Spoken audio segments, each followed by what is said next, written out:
앞으로 한국 인구는 줄어듭니다. 인구가 줄어든다? 자, 노동이 줄어든다는 게 이제 확정적으로 시작이 된 거예요. 인구 문제는 굉장히 크고 멀리 있는 이슈가 아니라 여러분들의 미래와 관련돼 있는 굉장히 중요한 함수 중에 하나다. 우리는 지금 굉장히 큰 갈림길에 서 있어요. 여러분들의 인생하고도 똑같습니다. 이 길을 잘 만들면 60년을 좋은 길로 갈 수 있는 길이 하나가 있고요. 아니면 미안한 얘기지만 선진국에서 태어났는데 개도국에서 돌아가시는 굉장히 암울한 첫 번째 사례가 될 수도 있습니다. 핵심은 이제 인구는 늘어나지 않습니다. 1인 가구는 새로운 가족 유형을 대체할 거예요. 내수 굉장히 커질 겁니다. 그리고 목표 자체는 낮아집니다. 새롭게 펼칠 수 있는 인구 구조가 만들어내는 큰 시장, 바로 저출생 고령화와 관련된 이슈입니다. 상식이 틀려졌는데 제도가 그대로예요. 그게 여러분들을 불편하게 합니다. 여러분들이 그걸 풀 수 있는 방식은 뭐죠? 바로 생각 인식부터 바꿔줄 수 있는 전방위적인 노력입니다. 여러분들이 기본적으로 선배 세대를 추격하고 또 추격했다면 역전할 수 있는 모델과 응원과 시스템을 갖춰주는 게 가장 중요하다는 거예요.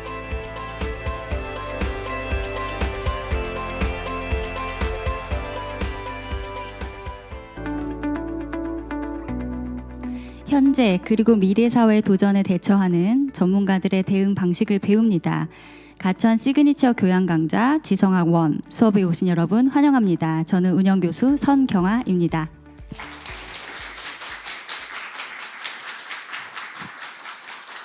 네, 지금 현장에는 24명의 서포터즈 학생들이 참여하고 있고요. 온라인으로 900여 명의 학생들이 동시에 참여해서 하이브리드 방식으로 진행되고 있습니다. 여러분 일주일 잘 보내셨나요? 네, 지난주에 들으셨던 강연 기억나세요? 주제가 뭐였죠? 네, 맞습니다. AI 반도체와 창업이었습니다. 그래서 지난주에는 리벨리온의 박성현 대표님을 모시고 그 최신 기술의 동향에 대해서 잘 이해할 수 있는 시간을 가졌었고요. 또 대표님의 창업 스토리 또 들어볼 수 있는 유익한 시간이었습니다. 오늘은 우리 이번 학기 두 번째 강연이 있는 날인데요. 오늘 강연의 주제 또한 현재 우리 사회가 당면하고 있는 문제에 대해서 잘 이해할 수 있는, 그리고 미래 사회의 모습까지도 예측해 볼 수 있는 그런 흥미로운 주제인 것 같아서 더욱더 기대가 됩니다. 제가 오늘 강연의 주제는 숫자로 좀 소개를 드리려고 하는데요. 제가 소개드릴 숫자는 0.72입니다. 요즘 이 숫자 굉장히 유명한데요. 어떤 사회 현상을 설명하는, 나타내는 그런 숫자인지 여러분들 다 아시죠? 네, 이 0.7이라는 숫자는 2023년 인구 동향조사 출생 사망 통계에서 발표한 합계 출산율입니다. 그래서 우리나라의 출산율이 점점 낮아지고 있다. 그 추세가 가파르다. 그래서 전 세계 분들의 많은 우려를 받고 있고, 그리고 많은 관심을 받고 있는데요. 오늘 우리가 들을 강연의 주제가 바로 이 내용과 굉장히 밀접하게 관계가 있습니다. 그래서 오늘 강연의 주제는 인구 변화와 미래 기회입니다. 오늘 강연을 주실 강연자님을 먼저 소개를 드릴게요. 오늘 강연을 주신 강연자님은 한양대학교 전영수 교수님이시고요. 교수님의 양력을 제가 좀 간단히 소개를 드리려고 하는데요. 양력이 굉장히 다양하고 많으셔서 현재 하시는 일 중심으로 소개를 드리도록 하겠습니다.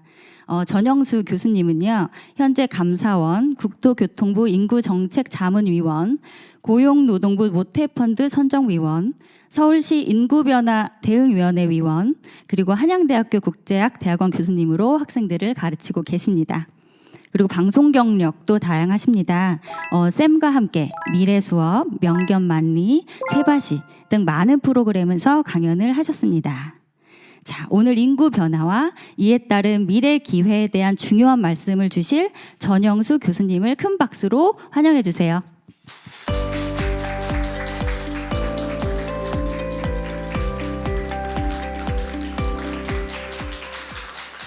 네, 반갑습니다. 방금 소개받은 한양대학교의 전영수입니다.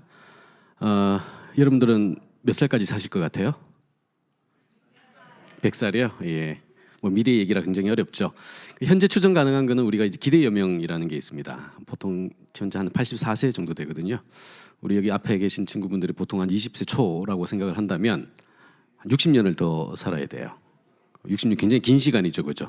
지금까지 살아온 인생의 한 3배 정도를 더 살아야 된다는 얘기인데, 미래를 생각하면 굉장히 아마 어둡고 불안하고 좀 먹먹해질 수밖에 없는 또 시대 상황인 것 같습니다. 근데 반대로 얘기하면 미래를 좀 잘 예측하고, 예측이라는 게 굉장히 어렵지만 좀 알고 또 대응할 수 있다면 또 의외로 소중한 또 돌파 기회를 얻을 수도 있다고 봅니다. 오늘 제가 여러분들하고 나눌 이슈는 크게 두 가지 포인트가 될 것 같습니다. 전체적인 맥락은요, 인구 변화라는 이 실존하는 현재의 문제들에 대해서 여러분들하고 일단 좀 공감을 하고요, 토론의 재료를 확보한 다음에 그 다음 이슈, 이제 여러분들이 살아가야 될 60년의 미래와 관련되어 있는 주제들이 어떻게 좀 펼쳐지고 또 그 펼쳐지는 거에 맞춰서 우리는 또 어떻게 선제적으로 대응을 해야 될지와 관련되어 있는 이슈들입니다. 그래서 아마 전반부에는 인구 통계를 데이터라고 표현하죠. 이 데이터를 중심으로 우리가 살고 있는 이 현재의 상황에 대한 평가와 본질과 그리고 그것들이 어떤 시대로 향할 건지에 대한 작은 힌트들, 연결 지점들에 대해서 조금 살펴볼까 합니다.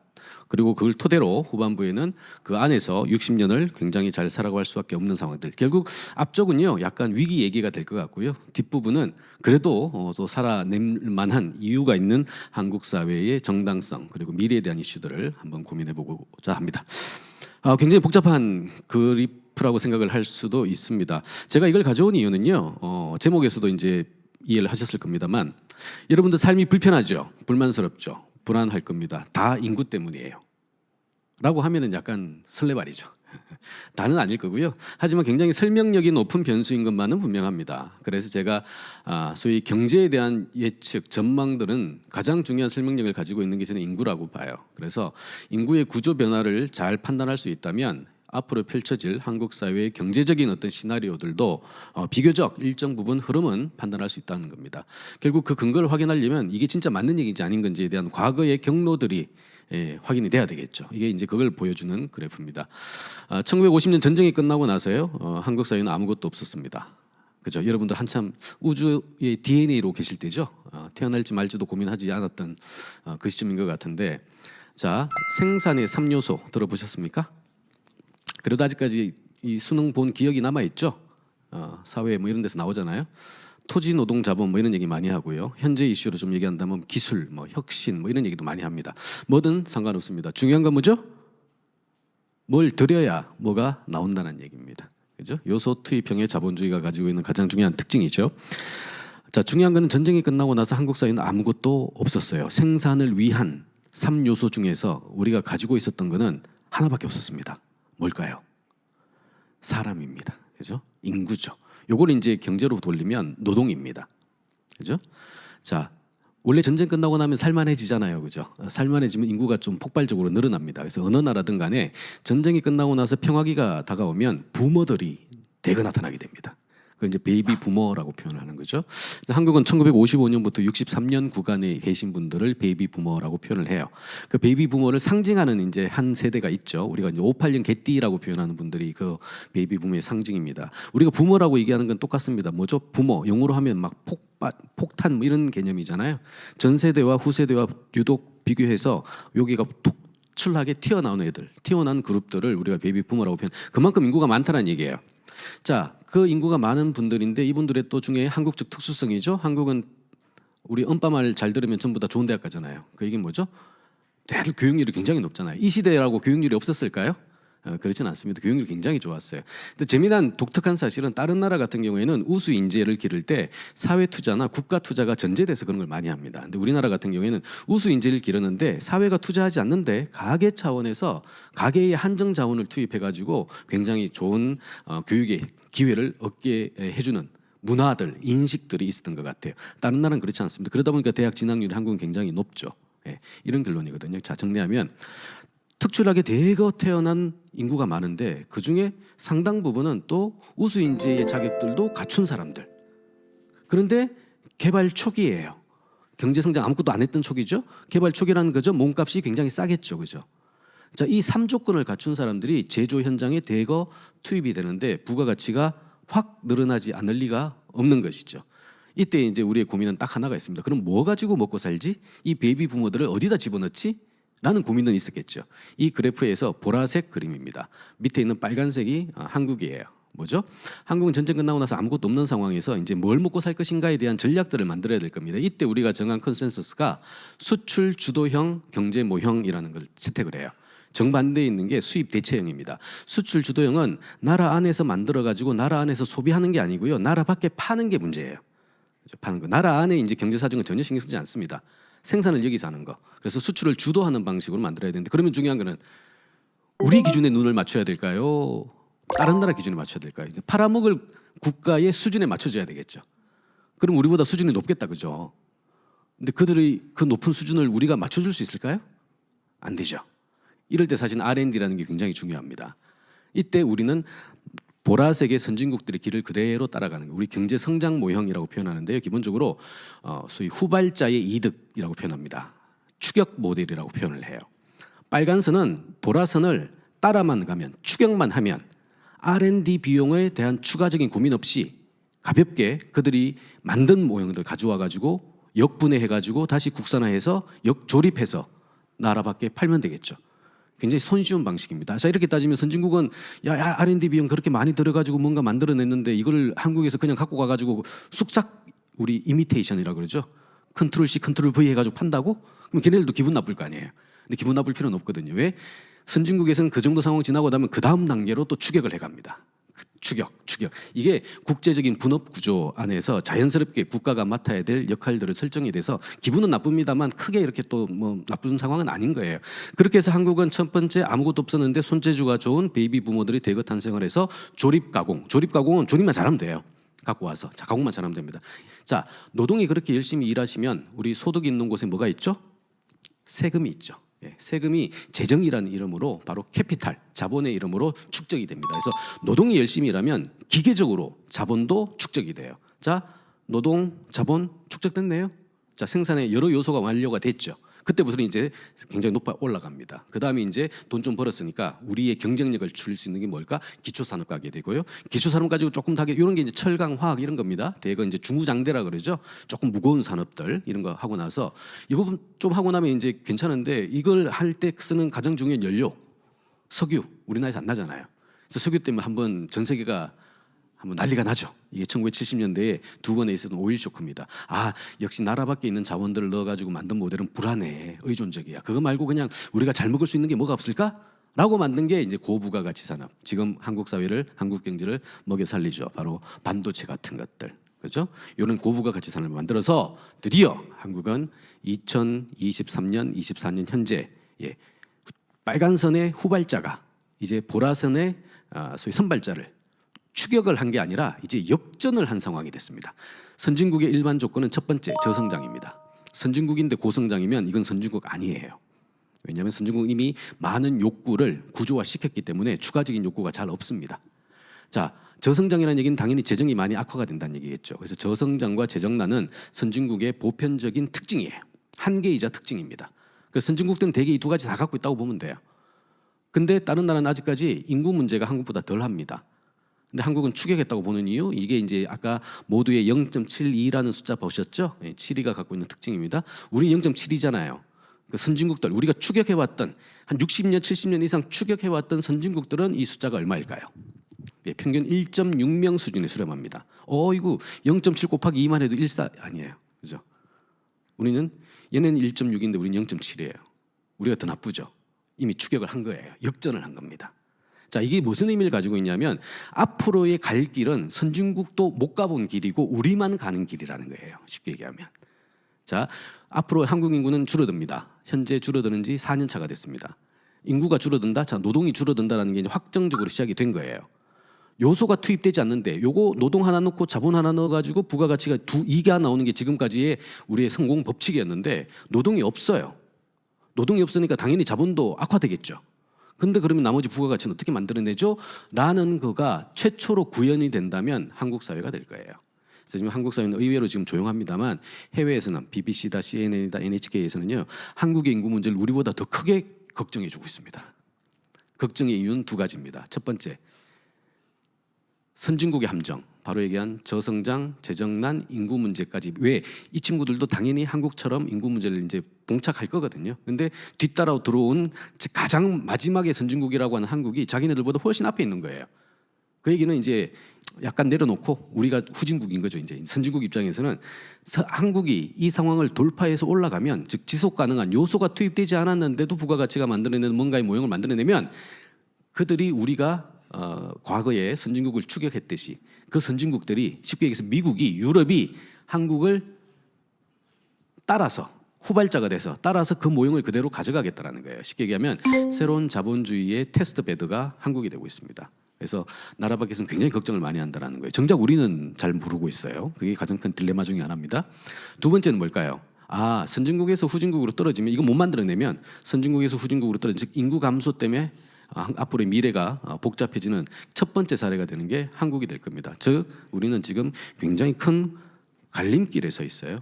갈림길에 서 있는데 이 갈림길이 여러분들의 인생하고도 똑같습니다.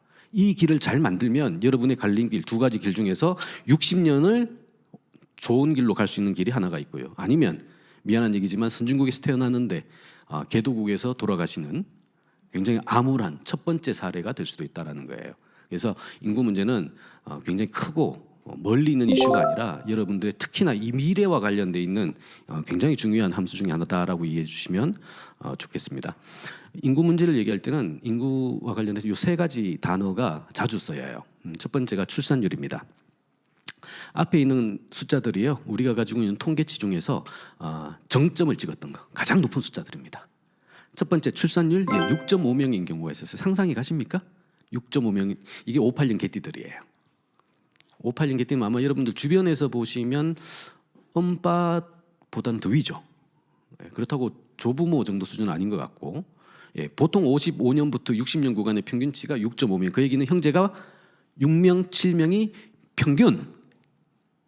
물론 또 평균이 또 높여주는 쪽도 있고 없는 쪽도 있겠죠. 높여주는 사람들은 그래서 10남매, 11남매, 12남매 이런 것들도 사실은 이 시절에는 전혀 낯선 상황이 아니에요. 우리가 가계도 치면 조부모님 두 사람이 그 다음 단계에 6, 7 있고요. 평균치만 보면 6, 7 있고요. 밑에서 또 만약에 6, 7이 나오면 몇 개가 되죠? 이게 상상도 안 돼요. 6, 3, 18, 18 그룹이 나오는 거예요. 그죠? 그래서 우리가 가계도 치면 표준적인 이미지가 뭐예요? 밑으로 이제 쭉 퍼져가는 패밀리 트리라 그러잖아요. 이렇게 트리가 이제 크게 가지가 펼치는 방식. 근데 두 명이 들어갔는데 지금 0.7이에요. 그럼 그 다음은 어떻게 될까요? 요 숫자 들어간다면 이게 아니라 씩 이렇게 내려꽂는 방식입니다. 그리고 두 세대 후가 되면 출산율이 제로가 돼요. 사람이 살지 않는 상황까지 직면합니다. 중요한 거는 6.5명이 그래서 586 개띠라고 치면 바로 옆에 있는 게 0.78이잖아요. 이게 이제 2022년치의 확정치입니다. 그리고 옆에 있는 게 0.72, 이게 작년 거예요. 작년 건데 요거가 아직 확정치가 아니라 잠정치입니다. 잠정치긴 한데 되게 뭐 맞다고 치고요. 그렇다면 불과 1년 만에 또 0.06을 잃었죠, 그죠? 굉장히 빠르죠. 여러분들 바로 위에 선배들이 출산을 해야 될 그 그룹들이 직면해 만들어낸 결과가 지금 이런 거예요. 불과 1년 만에 0.06을 또 갉아먹는, 잃어버리는 상황이 됐다는 것이죠. 문제는 출산율은요, 약간 늘어날 수도 있습니다. 왜 그럴까요? 왜냐하면 586 개띠가 베이비 부머라 그랬죠. 베이비 부머의 자녀 세대는 또 숫자가 많겠죠. 에코 세대, 요또 많겠죠. 이분들이 이제 결혼 정년기에 대거 진입하게 되면 평균적인 것보다는 비율이 좀 늘어날 수가 있어요. 그런데 두 번째입니다. 출산화 수 절대 질량 자체는 늘어나지 않아요. 왜일까요? 100명일 때 10%와 50명일 때 10%는, 하나는 10명, 하나는 5명이잖아요. 이게 15%가 돼도 100명이 50% 못 따라가요. 그래서 결국 출산화는 줄어듭니다. 자, 586 개띠가 평균 80만 정도가 계세요. 정확하게 74, 5만 정도 있습니다. 근데 그들을 베이비 부모라고 표현하는데 여기 보시면 정점 구간에 102만이 있죠. 앞으로 한국 사회, 지금 이것도 굉장히 사실은 파워풀한 문제인데요.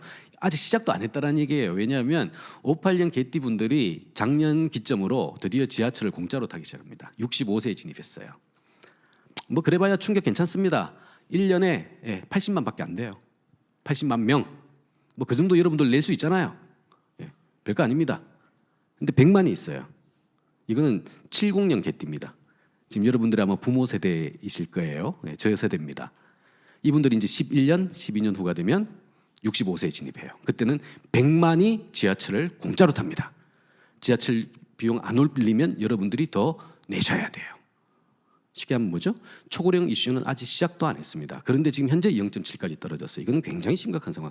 세 번째, 한국은 결혼하지 않으면 출산이 나오지 않는 전 세계 유일한 국가입니다라는 가설을 제가 여러분들에게 던진다면 동의하십니까?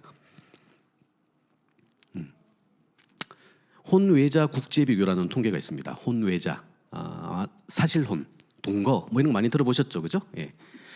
즉 정상적인 법적 결혼 부부가 아닌데 같이 살면서 아기를 낳은 경우예요. 한국은 현재 많이 늘어나가지고 지금 3%가 안 됩니다. 2.7, 2.6% 가까이 돼요. 100명 중에서 한 2명, 3명 정도가 혼외자, 사실 굉장히 용감한 친구들이죠. 한국에서 감히 결혼도 안 했는데 애를 낳아요. 굉장히 편차 바깥에 있는 케이스입니다. 자, 이게 혼외자 국제 비교라는 얘기는 뭐죠? 국제 통계, 비교 통계가 있다는 얘기가 되겠죠. EU 같은 거, 유럽 연합은 이 비율이 얼마나 될까요? 10%? 예. 결혼하지 않고 자녀를 낳는 경우에요. 25? 예, 그 정도 되는 거 가지고 제가 묻지는 않습니다. 예. 반반, 거의 예, 정답이었어요. 이왕 지르려면 그 정도는 질러야 됩니다. 유럽 연합은 보통 40% 조금 넘습니다. 결국 반반이죠. 예, 반반. 조금 더 자유로운 국가 프랑스 얼마나 될까요? 예, 거의 유사합니다. 70%에 육박합니다. 프랑스에서요, 나 결혼하니까 청첩장 돌리고 축하해 주러 와 하면 이상한 사람 취급받아요. 왜? 그 확률은 30%밖에 안 되거든요. 70%는 그냥 남녀가 연애하겠죠. 당연히 연애는 본능이니까. 여러분들 결혼 안 하시더라도 연애는 하실 거잖아요, 그죠? 연애는 하면 같이 오래 있고 싶잖아요. 그러면 두 집 중에서 조금 편한 집에 짐 싸들고 들어갑니다. 같이 살아요. 우리가 생각하는 동거가 되겠죠? 삽니다. 애기 나오겠죠? 예, 신고합니다. 이게 표준적인 가족이에요. 근데 우리의 표준적인 가족은 뭐죠? 97명은 어느 순간 청첩장 찍고 그 앞에 이제 호텔에 빌려가지고 결혼해 주실래요? 엎드리고요. 뭐죠? 뭐 사진도 찍고요. 뭐 요즘 더 늘어나죠, 계속 하고요. 더 중요한 거는 예, 사돈끼리 또 만나가지고 뭔가 조건 맞춰가지고 부합하지 않으면 자녀분들이 아무리 좋아해도 불행의 단초를 안고 시작하는 것이죠. 쉽지 않죠. 그러다 보니까 결혼 허들이 굉장히 높아요. 지금 한국의 인구 정책이 출산 정책이 꽤 한정적이라면 제한적이라면 가장 큰 건 뭐냐면 출산의 의지와 상황이 있는 사람들한테는 굉장히 유리한 정책이에요. 근데 이 출산을 하는 사람들은 누구죠? 미세스들이거든요. 즉 출산을 할 수 있는 공민권, 자격을 부여받은 사람들한테는 유리한 방식인데 한국은 지금 여기까지가 못 가고 있어요. 결혼이 안 되거든요. 여기 보시면 한 해 평균 43만 건이 가다가 이제 19만 건. 사실 작년에는 혼인이 더 늘어나야 됩니다. 왜냐하면 3년 동안 결혼 못 했잖아요, 사람들이. 코로나 때문에. 그래서 이제 보복 소비처럼 보복 결혼이 해서 뭔가 확 늘어나가지고 작년에 사실은 조금 출산율이 늘어날 거라고 기대를 했었는데 그렇게 보듯이 늘어나지 않았어요. 그것까지 감안하면 이건 더 나쁜 성적표입니다, 사실은. 이게 더 늘어나야 되는 상황인데 줄었다라는 것이죠. 그만큼 결혼의 허들을 낮춰주는 거 아까 얘기한 지난주에 뭐 AI 했다면서요. AI 하면서 반도체 얘기도 했다면서요. 반도체는 전공정, 후공정 있지 않습니까? 제일 중요한 정책은요. 여기 포인트도 굉장히 중요한데 결혼까지 할 수 있는 전공정까지 커버해주는 출산 정책, 인구 정책이 아니면 결혼이 안 되는데 어떻게 출산을 하냐고요. 그죠? 이런 식의 조금 시선들을 넓혀가는 정책들이 굉장히 필요하다는 걸 알 수가 있습니다. 자, 중요한 건 이런 거예요. 여러분들이 불편한 이유는 바로 여기 있습니다. 첫 번째, 우리 인구 피라미드라고 생각하시면 됩니다. 피라미드 많이 보셨죠? 예, 피라미드가 가장 안정적이고 가장 지속적인 피라미드는요. 분모가 굉장히 탄탄하고 즉 후속 세대가 많이 태어나서 사회에 공급되고 아까 베이비 부머 같은 것들이에요. 막 공급되고 위는 굉장히 적은 거예요. 왜냐하면 출산 부분이 바로 생산 가능 인구, 경제 활동 인구의 주력이 되는 거고요. 그분들이 열심히 일하셔가지고 세금 내셔가지고 위에 있는 이제 피부양 인구를 봉양하는 구조. 이걸 우리는 세대 부조형의 사회 구조라고 표현하는데 한국은 전 세계에서 세대 부조형의 사회 구조가 가장 촘밀하게, 촘촘하고 밀접하게 구성되어 있는 국가 중에 하나예요. 쉬운 얘기로 한국의 복지 스타일은 가장 설명력이 높은 게 바로 가족 복지입니다. 그 다음이 기업 복지예요. 그래서 가족과 기업을 헷갈려 하는 사람들이 많아요. 그죠? 그래서 회사에 충성해야 되는 거고 이런 맥락들이 이쪽에 있는 이유가 여기 있는 거거든요. 이걸 정부가 해주면 정부 복지가 되는 거죠. 근데 그게 안 되는 거예요. 이게 유지되려면 딱 하나입니다. 밑에 있는 사람이 끊임없이 공급이 돼야 되는데 지금 어떻다 그랬어요. 100만이 넘게 태어났는데 지금 20만으로 줄었다 그랬지 않습니까? 그런데 우리 질서는 이 질서로 만들어져 있어요. 그래서 우리 조세제도, 복지제도, 고용제도, 뭐 퇴직제도 다 마찬가지입니다. 이거는 대전제가 끊임없이 생산 가능 인구가 공급되는 전제하에 만들어져 있어요. 근데 이게 아닐 때 이 지도, 이 제도는 유지될 수가 없습니다. 대표적인 게 요게 국민연금 같은 거 생각하시면 돼요. 국민연금은 밑에서 많이 내주시고 위에 받아가시는 분이 적을 때 이거는 굉장히 아름다운 모델입니다. 사실 이거를 가계 차원에서 지금까지 한국은 다 해왔어요. 굳이 연금 없더라도 우리가 가계 부분에서 자녀를 많이 낳는 이유, 이게 노후와 관련돼 있는 연금 제도군요. 일종의 자녀를 많이 낳고 내가 이제 뒤로 빠지더라도 이 자녀 많은 사람들이 전문 용어로 n분의 1 하면 좀 적게 낼 수 있잖아요. 이런 식으로 이제 구조화가 된 건데 이거를 사회화 시킨 게 연금 펜션 제도예요. 이제 문제는 이 구조가 이제 끊겼잖아요. 현실은 어떻게 되죠? 완전히 역전됐지 않습니까? 지금 밑에 계시면 아까 58년 개띠로 생각하면 열심히 활동하시는 경제 활동을 하시던 58년 개띠분들이 65세가 됐다는 이유만으로 한 해 평균 밑에서 위로 80만이 올라간 거예요. 근데 그때 새로 공급되는 15세의 구간 사람들은 끼케야 30만일 거거든요. 지금 100만 대 20만으로 생각하면 위에 계신 분들은 100만인데 밑에 새롭게 그들을 먹여 살릴 사람들은 20만밖에 되지 않는 거예요. 자, 그렇다면 이걸 어떻게 유지가 될 수 있을까요? 여러분들이 국민연금 안 믿는 이유도 여기 있는 거예요. 국민연금이 지속되려면 하나밖에 없는 거거든요. 결국 더 내고요. 줄어든 것만큼 이 사람들이 더 훨씬 내고요. 더 많아진 사람들이 더 적게 받아가야 되는 구조 아니고서는 이 연금제도는 지속되지 않습니다. 만약 지속시키면 딱 하나, 다시 어디선가 밑에 애들을 대거 데리고 오는 경우예요. 대거 데리고 오는 경우입니다. 아니면 이건 불가능하거든요. 그래서 사실은 사회의 지속 가능성이 인구 문제 하나만 보더라도 꺾입니다. 이렇게 되면 조세제도 바로 바뀌어요. 왜? 부양해야 될 사람은 적죠? 그러면 세금 많이 걷어야 되겠죠. 그럼 우리가 알고 있는 4인 가족 표준형의 조세제도가 굉장히 편향적인 제도가 됩니다. 그리고 여러분도 혼자 사시게 되면 독신세도 내거든요. 그리고 위에 가신 분들은 내가 이때까지 돈 많이 냈는데 내가 늙으니까 좀 적게 받으라고 이 문제 되는 거예요. 이거 개혁될까요? 밑에 계신 분들 지금 내는 것도 억울한데 60년 후에 내가 이걸 받을지 안 받을지 몰라요. 그죠? 안 내고 싶어요. 위에 계신 분들 자기네들이 어릴 때는 돈 다 냈는데 이제 좀 받으려고 하니까 이걸 적게 받으래요. 동의하겠어요? 뭐 동의하실 수 있는 분은 이미 이제 돌아가신 분들만 동의하실 거예요.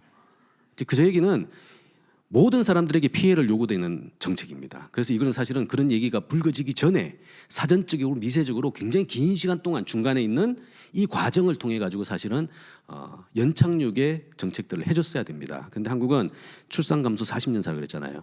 출산율은 2.1명이 돼야 현행 인구가 유지가 됩니다. 둘 들어가서 둘 나오면 유지가 되겠죠. 근데 잃어버린 친구들 때문에 2.1명까지 칩니다. 근데 2.1명은 한국은 1983년에 깨져요. 지금부터 40년 전이에요. 40년 동안 사실 저걸 할 수 있는 시간이 있었는데 안 했습니다. 아까 얘기했잖아요. 밑도 불편하고요. 위도 불편해요. 이런 거는 사실 최대한 미루는 게 가장 좋은 방법이거든요. 그게 사실 지금 미루고 해서 지금 고름 트치듯이 확 몰려있는 상황이 된 거다라는 거죠. 자, 문제는 한국은 아까 선진국도 뒤늦게 뛰어들었다고 했잖아요. 인구도 문제도 사실 뒤늦게 뛰어들었어요.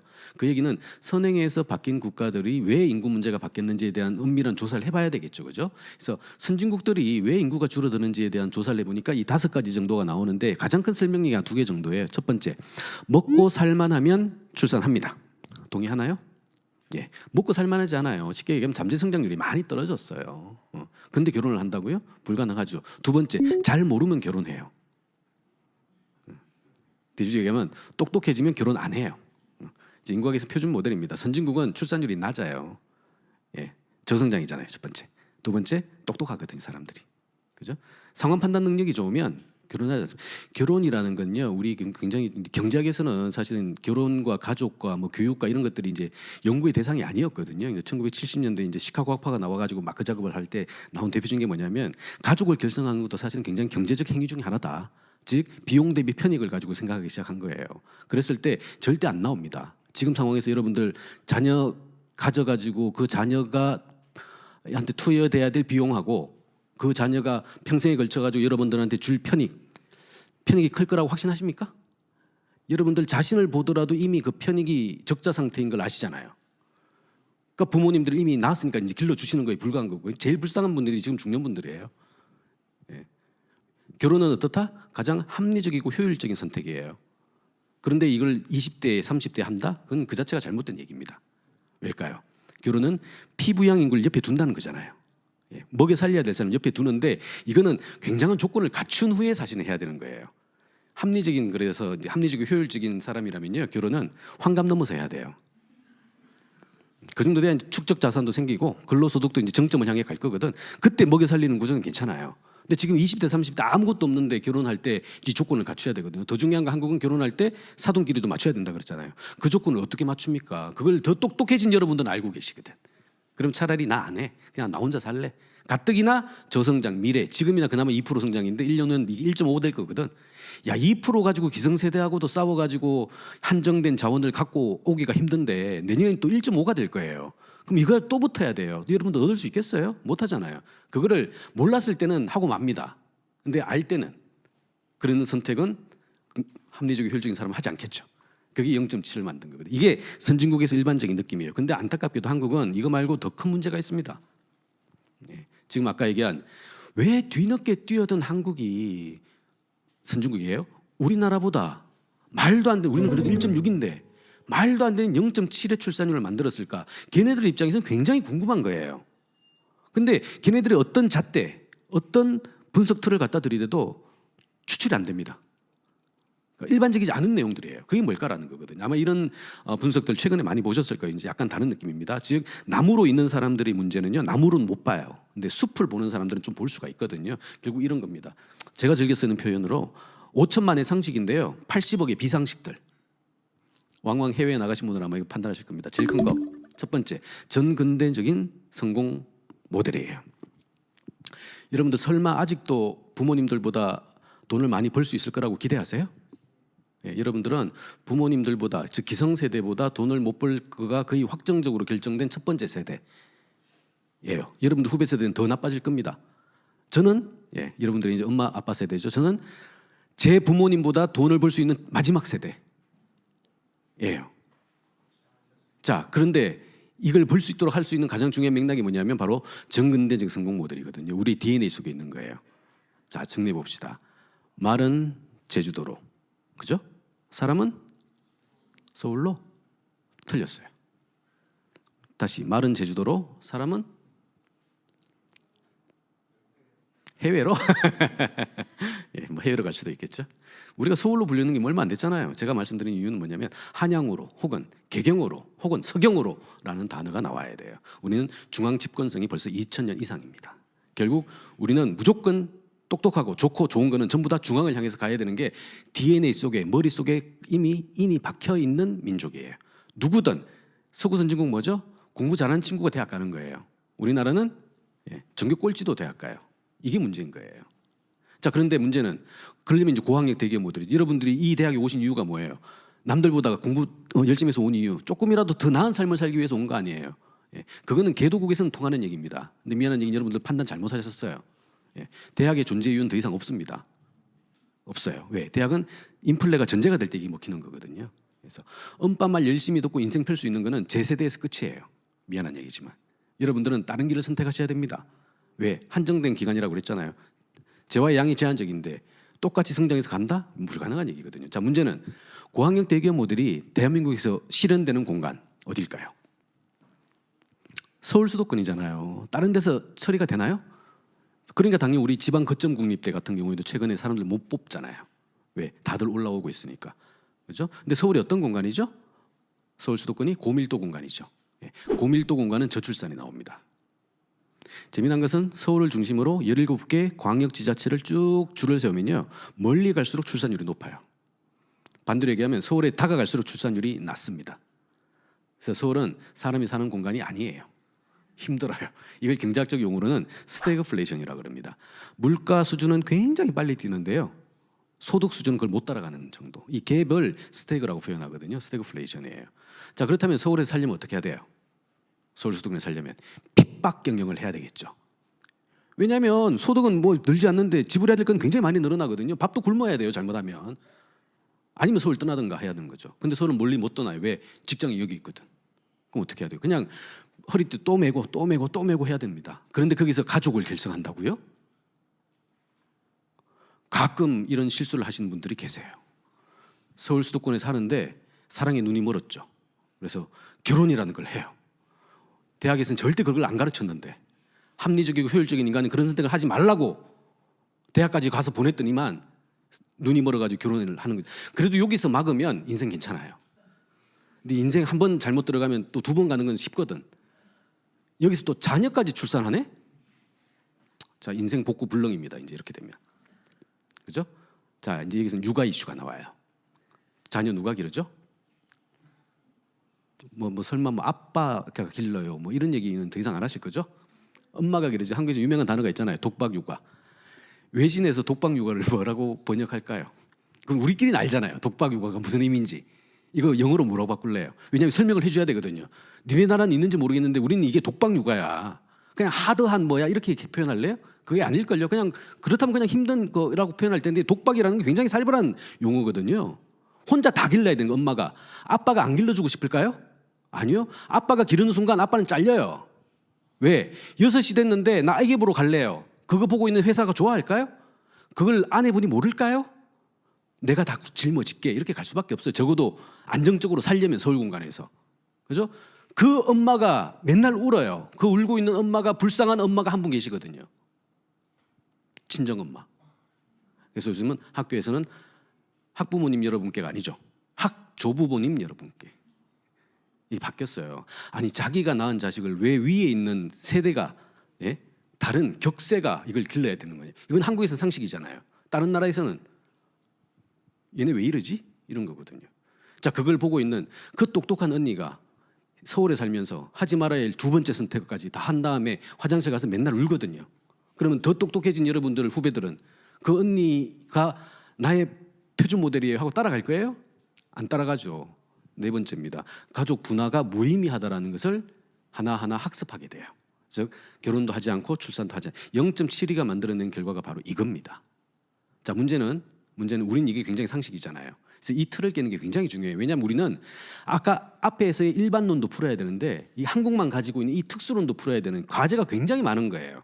이제 어떤 걸 풀었을 때 어떤 영향이 있을지는 잘 모르겠으나 동시다발로 굉장히 많은 노력을 해야 된다는 게 우리 여기서 확인이 되는 것이죠. 자, 그러면 서구랑 한번 비교해 볼까요? 여러분들 미국 드라마 보시면서 미국 드라마에서 중고등학생이 공부하는 거 보셨어요? 미국 영화에서 저기 뭐 학원 안 가니 하고 막 엄마랑 싸우고 하는 거 보셨어요? 못 봤죠. 걔네들의 중고등학생들의 기본값은 뭐죠? 뭘 하면 어떻게 하면 즐겁게 놀까가 기본값이잖아요. 우리는 전교꼴찌도 학원 가는 게 기본값이잖아요. 자, 문제는 이런 거예요. 미국, 캐나다, 스페인, 독일, 영국, 뭐 이태리 다 마찬가지입니다. 이들 국가는 대개 선진국이죠, 그죠? 예. 선진국은 강력한 대통령제가 잘 없습니다. 선진국은 대개 연방제 국가예요. 연방제는 우리가 대통령 부럽잖아요. 지금 뭐 한참 선거한다고 합니다만 바이든 대통령 굉장히 부럽죠. 트럼프 대통령 막 부럽죠. 뭐 누가 될지는 모르겠습니다만. 근데 진짜 힘은 누가 있을까요? 주지사가 있거든요. 주지사가. 그죠? 우리는 고학력 대기업 모델을 쫓아가지고 서울 수도권에 오지 않습니까? 자, 제가 말씀한 이들 나라에서는요. 전교 1등이 내 꿈을 위해서 수도로 갈래요. 미국의 텍사스의 전교 1등이 저기 난 수도로 갈래요. 우리는 당연히 가죠. 당연히 가는 꿈뿐만이 아니라 가줘서 막 플랜카드까지 붙여요. 아, 이렇게 우수한 인재가 우리 고향에서 서울로 향했습니다. 그것도 불쌍하니까 어렵게 살 것 같으니까 숙사까지 지어줄게요. 막 이러고 있어요. 그러고 나서 나중에 우리 인재 없는데요. 막 이러고 있거든요. 얘네들은 전교 1등이 간대요. 주지사의 능력은 왜냐하면 우수 인재 하나 뺏기는 게 굉장히 안 좋은 거거든요. 우수 인재가 하나 뺏기면 우수 인재 때문에 움직일 수 있는 기업이 잘 안 생긴다는 얘기거든요. 기업도 다시 그 지역을 뜬다는 얘기가 됩니다. 그럼 순환 경제는 안 만들어져요. 지금 우리 서울 수도권의 이슈죠. 지금 서울 수도권으로 학생들이 막 몰려오다 보니까 이제는 지방에 있는 작은 기업들 자체도 그동안 거기서 먹고 살았는데 이제는 사람이 없다 보니까 서울 수도권에 다시 몰려드는 상황. 그렇죠? 그러니까 집중도가 굉장히 높아지는 상황들이 발생하는 거예요. 자, 중요한 거는 이렇게 해서 전교 1등이 나간다? 그럼 주지사는요 연임 못 해요. 쟤는 굉장히 우수한 우수 인재를 뺏긴 거거든, 다른 지역에. 자, 이들 국가는요 가장 최고의 명문대, 아까 얘기한 고학력 대기업 모델 쫓아서 가는 명문대 어디 있을까요? 수도에 있을까요? 아니요. 이들 국가는 다들 주립대가 최고의 명문대예요. 두 번째, 그 주립대는 되게 싸요. 왜? 인재를 안 뺏기려고. 정리하면 전교 1등이 자기의 꿈을 쫓아서 다른 지역에 가는 우리는 너무나 상식으로 알고 있는 이것들이 원천적으로 제한되고 그걸 막아낼 수 있는 구조를 갖고 있다는 것이죠. 조금 크게 얘기하면 그래서 거버넌스 제도 자체가 다른 나라랑 우리랑 다르다는 거예요. 이걸 바꿔줘야 되는 거예요. 이게 사실은 굉장히 중요한 맥락일 수 있겠습니다. 왜? 지금까지는 전교 1등이 갔기 때문에 짧은 시간에 선진국으로 성장할 수가 있었어요. 집적의 효과죠. 클러스터의 효과예요. 근데 우리는 선진국입니다, 이미. 이 선진국에서는 그런 자원 배분이 잘 발생하지 않아요. 그래서 새로운 스탠다드, 새로운 질서를 향해서 구조를 바꿔주지 않으면 지속 가능성은 사라집니다. 그게 확인될 수가 있어요. 자, 이 얘기는 간단하게만 진행하도록 하겠습니다. 우리가 인구 문제를 체감하기 시작하면 미안한 얘기지만 이미 많이 늦었습니다. 가랑비에 옷 다 젖었어요. 근데 미안한 얘기지만 여러분들이 저랑 같이 이런 얘기를 하는 이유 자체 이미 우리는 많이 늦었어요. 하지만 더 늦기 전에 해야 되겠죠. 많이 늦었다는 걸 확인할 수 있는 몇 가지 이슈들이 있습니다. 첫 번째, 교육이 붕괴됐어요. 지방대 특히 아까 얘기했죠. 지방 거점 국립대 절대 인원이 줄었습니다. 첫 번째. 두 번째, 지방대를 가야 될 친구들이 다 서울로 오고 있어요. 그럼 지방대 못 버티죠. 대학이 하나 갖고 있는 경제적 파급력은 굉장히 큽니다. 예? 지방에서 그 대학 하나가 잘 유지가 안 되면요, 지역 상권들이 굉장히 힘들어져요. 두 번째, 그들 중에 절반은 남자분들이죠. 우리 또 남자분들은 또 군대 가야 되잖아요. 그죠? 지금 군 입대 정원 못 채우고 있어요. 그죠? 나라가 망할 판입니다, 지금. 세 번째, 아까 얘기했죠? 이 삼각형 구조로 설계가 돼 있는데 현실은 이렇게 돼 있다고. 그럼 이걸 팔 수 있는 방식이 뭘까요? 세금도 내야죠. 자, 정리하면 여러분들이 내고 계신 세금이 지금이 가장 적어요. 뭐 학생들이니까 세금 안 내는구나. 예. 사회에 나가시면 훨씬 더 많이 낼 겁니다. 빚밖에 안 하면 곤란해요. 두 번째, 지금까지 정부가 해줬던 거, 왜 많은 사람들이 돈을 내 가지고 위에 모셨던 분들, 복지의 재원입니다. 복지의 구조가 되는 것들. 사람은 늘어났는데 내는 사람은 적어요. 유지하려면 어떻게 해야 되겠어요? 이게 더 내야 된다 그랬죠. 첫 번째. 이해 가신 분들은 적게 받아가야 되겠죠. 아마도 초고령 이슈와 관련돼 있는 복지의 파탄 이슈가 한국 사회에 굉장히 큰 사회 문제로 비화될 확률이 거의 확정적입니다. 멀지 않습니다. 65세부터 75세까지는 괜찮아요. 많은 국가에서 정년 연장을 포함해서 이게 70세까지 하는 이유도 여기 있습니다. 왜? 저도 뭐 나이가 좀 됩니다만 여전히 제 머릿속에 마인드는 20살 때의 감각이거든요. 안 믿겨지죠? 여러분들 나이 들어보세요. 똑같아요. 몸은 늙지만 마음은 안 늙거든요. 근데 이거가 같이 가는 게 클라이막스가 75세예요. 아까 얘기한 582 개띠가 10년 후가 되면 75세가 돼요. 그때는 이제 유병 비율이 극도로 높아지게 됩니다. 요즘 드라마들 중에서 영화 중에서 75 플랜 뭐 이런 얘기 드라마 영화 많이 보셨죠? 고려장 이슈입니다. 쉽게 얘기하면 고려장 이슈예요. 이런 얘기가 나오는 이유, 그 정도로까지 사회 파급력이 많은 사람들이 대거 나를 먹여 살려 주세요라는 복지 이슈로 재편이 된다는 얘기예요. 그렇다면 어떻게 될까요? 한국 사회는 축소 사회로 재편될 수밖에 없다. 그 입구에 지금 딱 서 있어요. 아직 들어가지도 않았습니다. 그런데 지금 연금이다 뭐다 이미 유지 가능성이 없고 인구는 특히나 0.72까지 떨어진 거예요. 막상 실제로 딱 들어가고 나면 이제 얼마나 줄어들까요? 알 수 없습니다. 굉장히 위험한 상황인 것만은 확인할 수가 있습니다. 자, 이거는 주요 국가 선진국들하고 비교해서 한국의 출산율의 변화에 파란 게 한국입니다. 정말 갑박하게 떨어지죠. 나머지 선들이 선진국들 선이에요. 제가 이 그림을 보여주는 가장 중요한 맥락은 그러면 정말 많은 노력을 합니다. 앞으로 전제 조건이 바뀌는 거죠. 정말 많은 노력을 하면 한국의 인구는 늘어날까요?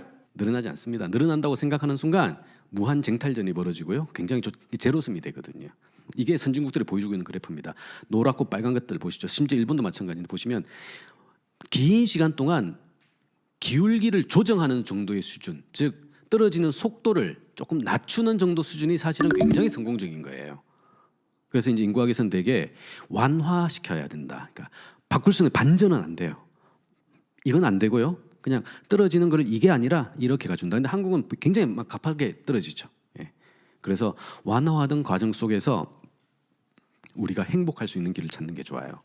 그래서 확장적인 요소 투입적인 자본주의가 아니라 이제 인구가 줄어드니까 인구가 줄어들어도 그 속에서 적응하면서 잘 살 수 있는 말 그대로의 선진국 2.0 버전의 자본주의 모형을 우리가 만드는 게 우리 이슈예요. 그래야 여러분들이 미래에 대한 가능성들이 발생합니다. 지금 여러분들 미래의 편익을 위해서, 미래의 기회를 위해서 현재의 고통을 선택합니까?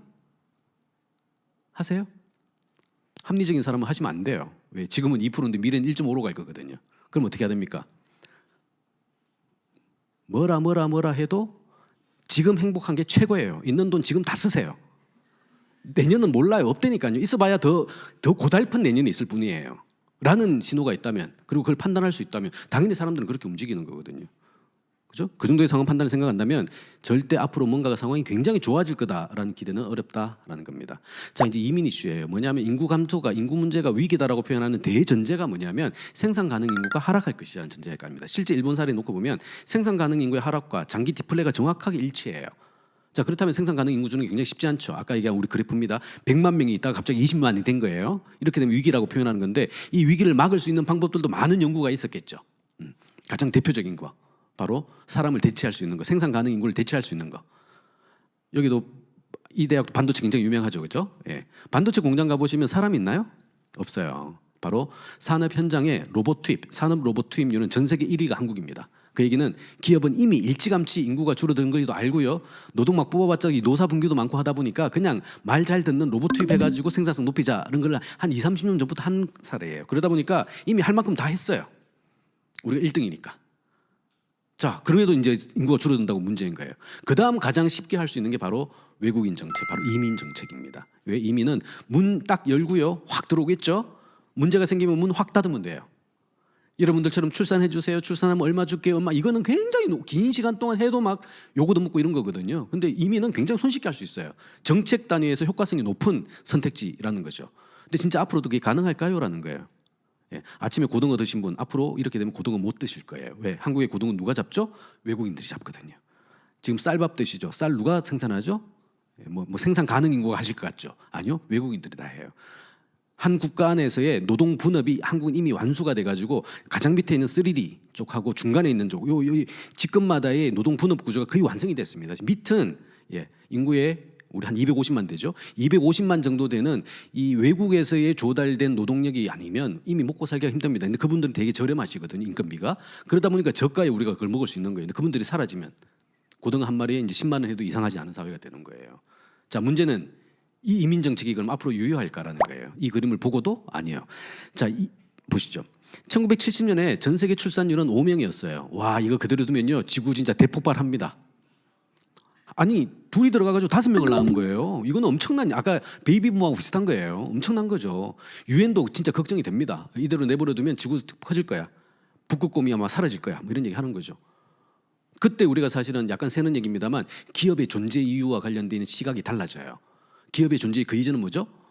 이윤 극대화, 프라핏 맥시마이징 뭐 이런 거 얘기하다가 이때부터는 야, 인간들한테 욕구를 충족하려고 기업들이 저기 북극곰이 사는 북극까지 올라가가지고 석유 있나 싶어가지고 땅 파고 있으니까 북극곰이 불쌍한 거 아니야?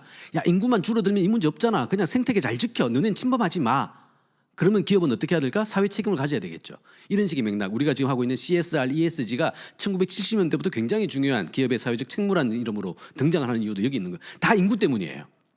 근데 불과 2세대 만에 보세요. 2.3명으로 줄었잖아요. 2.1명이 유지선 그랬죠. 이 얘기는 뭐죠? 지도로 보세요. 5개 대륙 중에서 2.1명 이상 나오는 대륙이 몇 개 있어요? 하나밖에 없잖아요. 지구가 대폭발한다면 아프리카 때문이에요. 다른 나라는 전부 다 2.1명 이하예요. 정리하면 이런 겁니다. 근데 전 세계에서 총 인구가 줄어드는 나라는 몇 나라 안 돼요. 왜일까요? 1.5, 1.6이면 더 인구 줄여야 되잖아요. 그죠? 근데 이들 국가 중에서 인구 주는 나라 잘 없어요. 왜일까요? 총 인구가 줄어도 수명이 연장돼가지고 고령자가 계속 계시면 플러스가 되겠죠. 두 번째, 더 큰 겁니다. 해외에서 들어와가지고 인구를 늘려가는 경우도 있어요. 이게 국제 유입뿐입니다. 보시면 유럽, 북미 다 마찬가지. 북미 이제 트럼프 같은 경우가 막 이제 강에도 막 들어오지 말라고 장벽 세우잖아요. 그게 이런 이유거든요. 엄청나게 들어오는 겁니다. 그래서 북미 같은 경우 1.6명인데도 지금도 인구가 늘어나요. 그리고 그렇게 들어오는 친구들이 되게 또 출산율도 높아요. 그죠? 만들어집니다. 유럽도 마찬가지죠. 뭐 독일 얘기할까요? 독일 인구가 한 8,300만 정도 되는데 최근 10년 동안 1,000만이 늘었어요. 거의 해외에서 들어오신 분들이에요. 그 덕에 독일이 이제 분업 구조가 완성이 됐거든요. 사실은 유럽의 병자에서 최근에 굉장히 지금은 조금 힘들어졌습니다만 그래도 굉장히 좋은 국가가 됐던 것이죠. 한국 저쪽 아시아 보시죠. 전 세계에서 총 인구 감소 국가는 딱 3나라 있습니다. 이게 진짜 사회 이동이 얼마나 심각한지를 확인하는 건데요. 아까 얘기했죠. 출생에서 사망과 관련되어 있는 변화는 자연 감소라고 표현합니다. 자연 증감. 출생에서 사망을 뺀 게 지금까지 대한민국은 단 한 번도 마이너스가 된 적이 없었어요. 그러다 보니까 인구는 늘어나겠죠. 근데 여기 이제 초고령화가 되고 이 사람들이 숫자가 확 많아지게 되면 태어난 애는 적은데 돌아가시는 분 많으면 이게 마이너스 음수가 되겠죠. 그럼 총 인구가 줄어드는 거예요. 그래도 안 줄어요. 왜? 해외에서 들어오신 분들 계속 플러스가 되거든요. 그래서 자연 감소가 있어도 또 대부분의 국가에서는 총 인구가 늘어나는데 이 총 인구가 줄어든 딱 3나라가 현재 있습니다. 첫 번째가 이제 잘 알고 계시는 일본이에요. 일본이 2000년에 자연 감소가 있었고 2010년 정도에 총인구 감소가 첫 번째로 확인이 됐어요. 전 세계 1호 국가입니다. 선진국도 아직까지 총인구 늘어요. 딴 나라 걱정할 필요 없습니다. 2호가 될까요? 개인적으로는 굉장히 아쉽습니다. 우리가 조금만 더 정신 차렸더라면 일본보다 더 빨리 1등을 할 수가 있었는데 우린 다 1등 해야 되잖아요. 우리가 2등이에요. 우리는 2019년도에 자연 증감, 그러니까 자연 감소가 있었는데 지금 2024년이잖아요. 두 번째 국가예요. 몇 년 걸렸을까요? 일본이 10년 걸렸습니다. 자연 감소 있고 총인구 감소까지. 일본이 10년, 120개월. 한국은 지금 자연 감소 그러니까 총인구 두 번째, 전 세계에서 총인구가 줄어드는 두 번째 국가예요. 다른 나라는 총인구 지금 늘어나고 있어요. 예. 예. 뭐 찍혀야 뭐 23년, 이게 23년 작년 거잖아요. 작년은 아직 통계치가 없어요. 그래서 작년은 아니에요. 22 아니면 21 아니면 20 아니면 19 뭐 요 중에 하나겠죠. 예. 과감하게 뭐 잠도 오는 한번 질러 보세요. 제가 깨드릴게. 20개월? 21년, 2년, 예, 24개월. 예, 어떠십니까? 그 정도? 그 정도 해도 굉장히 빠르죠, 그죠? 우리나라 여러분들 해외 갔다가 들어오시면 공항에서 딱 보자마자 보이는 한국의 슬로건 다이내믹 코리아. 힌트입니다. 틀렸다는 얘기예요. 20개월? 아니 20년? 1년? 예. 10개월 걸렸습니다. 일본이 120개월, 우리 10개월. 그게 제가 개인적으로 좀 아쉽다라는 거예요. 조금만 빨리 했으면. 우리가 1등인데. 3등이 어딜까요? 통계에서는 빼는 국가입니다. 중국이에요. 중국은 워낙 인위적으로 국가가 개입을 많이 해가지고 좀 뺍니다. 자, 이상하지 않아요? 자연 감소가 있고 나고 총인구 감소 세 나라가 다 어디 있어요? 다 저기 있잖아요. 저쪽 애들이 궁금한 이유가 여기 있는 거예요. 도대체 니는 왜? 라는 거예요. 그중에 가장 압도적인 게 한국인 거예요. 왜? 라는 거죠. 자, 다시 정리하면 그래서 우리가 이제 이민 인구를 받아들일 수 있겠다라고 생각했죠. 이게 상황이 달라졌어요. 옛날에는 문을 열면 막 들어옵니다. 이제 그래도 뭔가가 코리아 드림이 있으니까 이제 막 연다고 들어올까요? 자, 대표적인 사례 아시아도 지금 1.9명으로 줄었죠. 예, 그 얘기는 뭐죠? 아시아도 더 이상 사람을 내보내는 게 부담스러운 상황이 된 거예요. 자, 베트남의 출산율이 얼마일까? 베트남 굉장히 젊은 국가 뭐 알죠? 뭐 경기도 다낭시램에 들어보셨나요? 예, 굉장히 자주 간다면서요. 베트남이 그래서 젊은 국가로 굉장히 유명하잖아요. 베트남 출산율이 얼마일까요?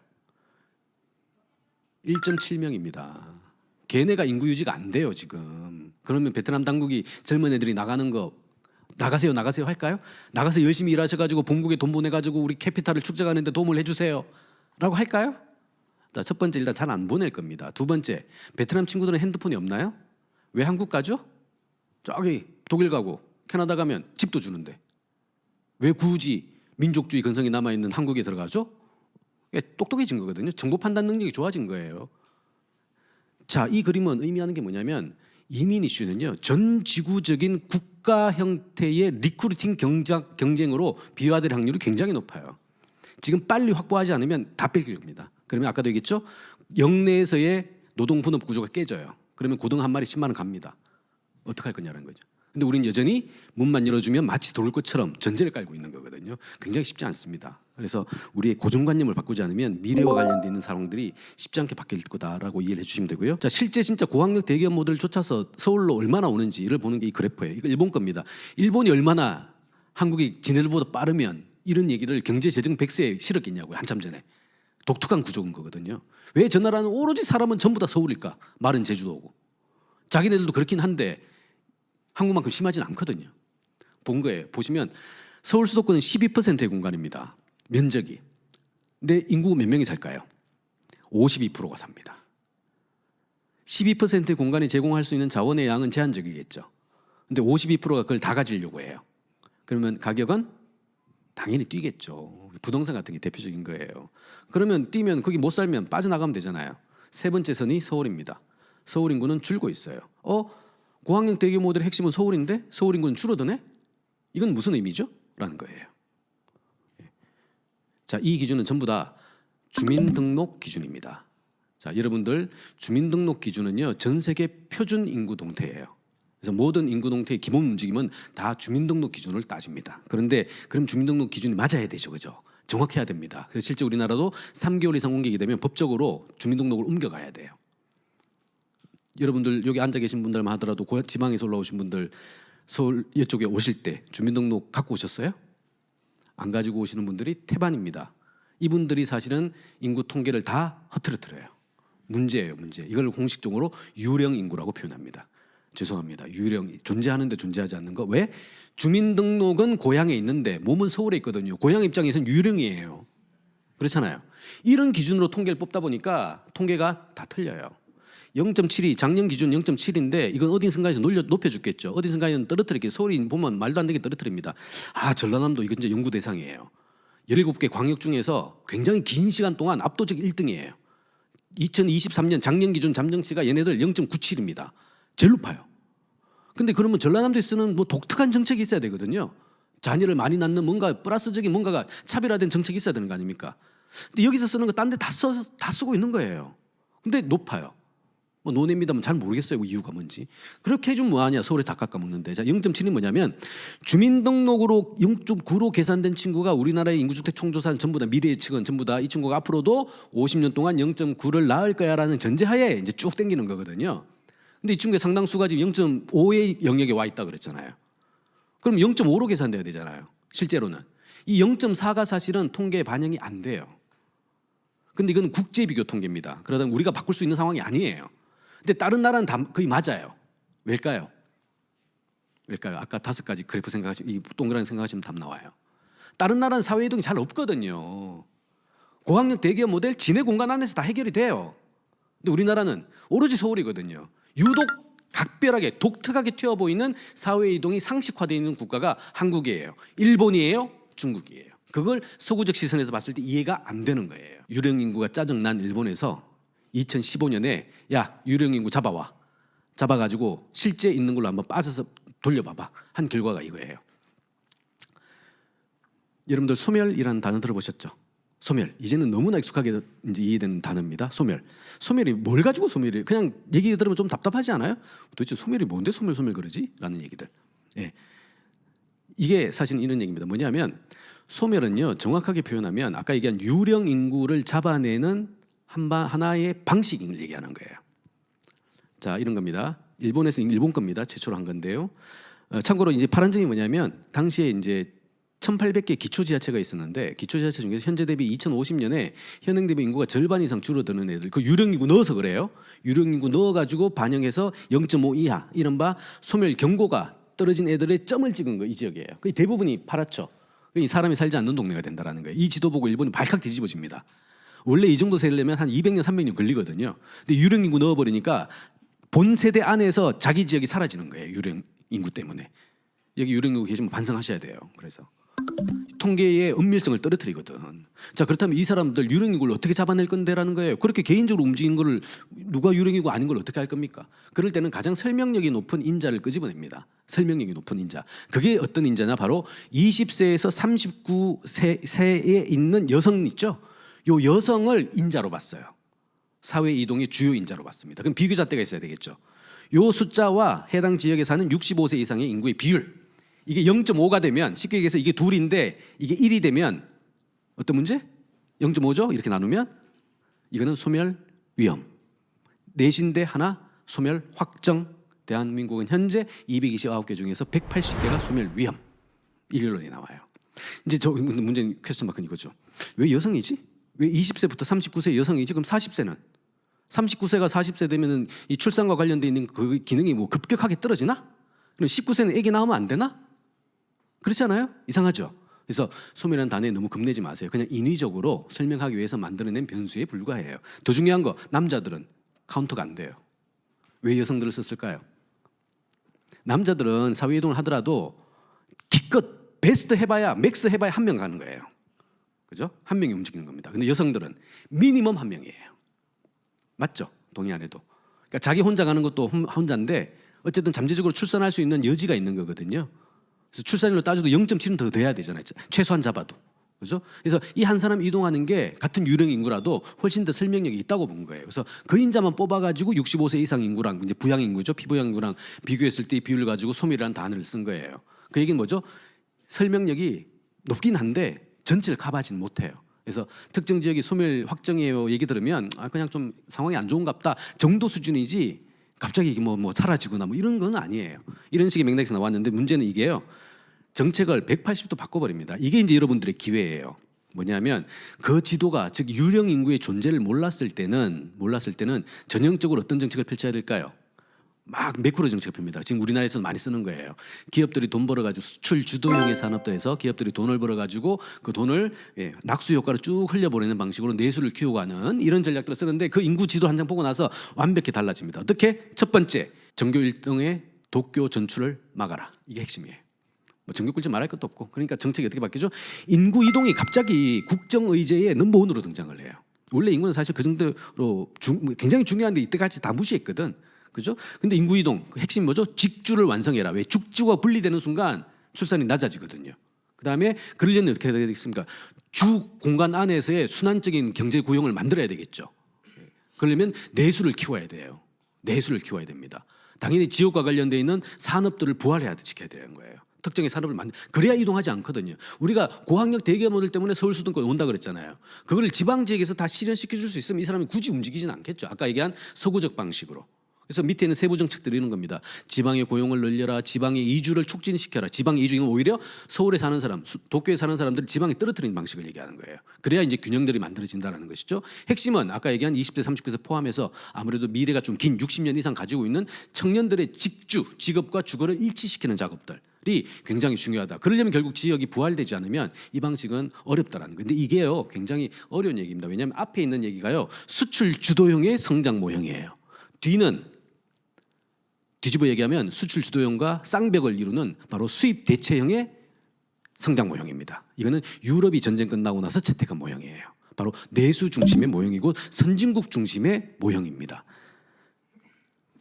자, 요건 21년도에 그 모형을 그대로 갖고 와서 한국에서 한번 돌려본 거예요. 실제 아까 삼각형의 그래프 보십시오. 처음에 17년 그나마 좀 낮죠.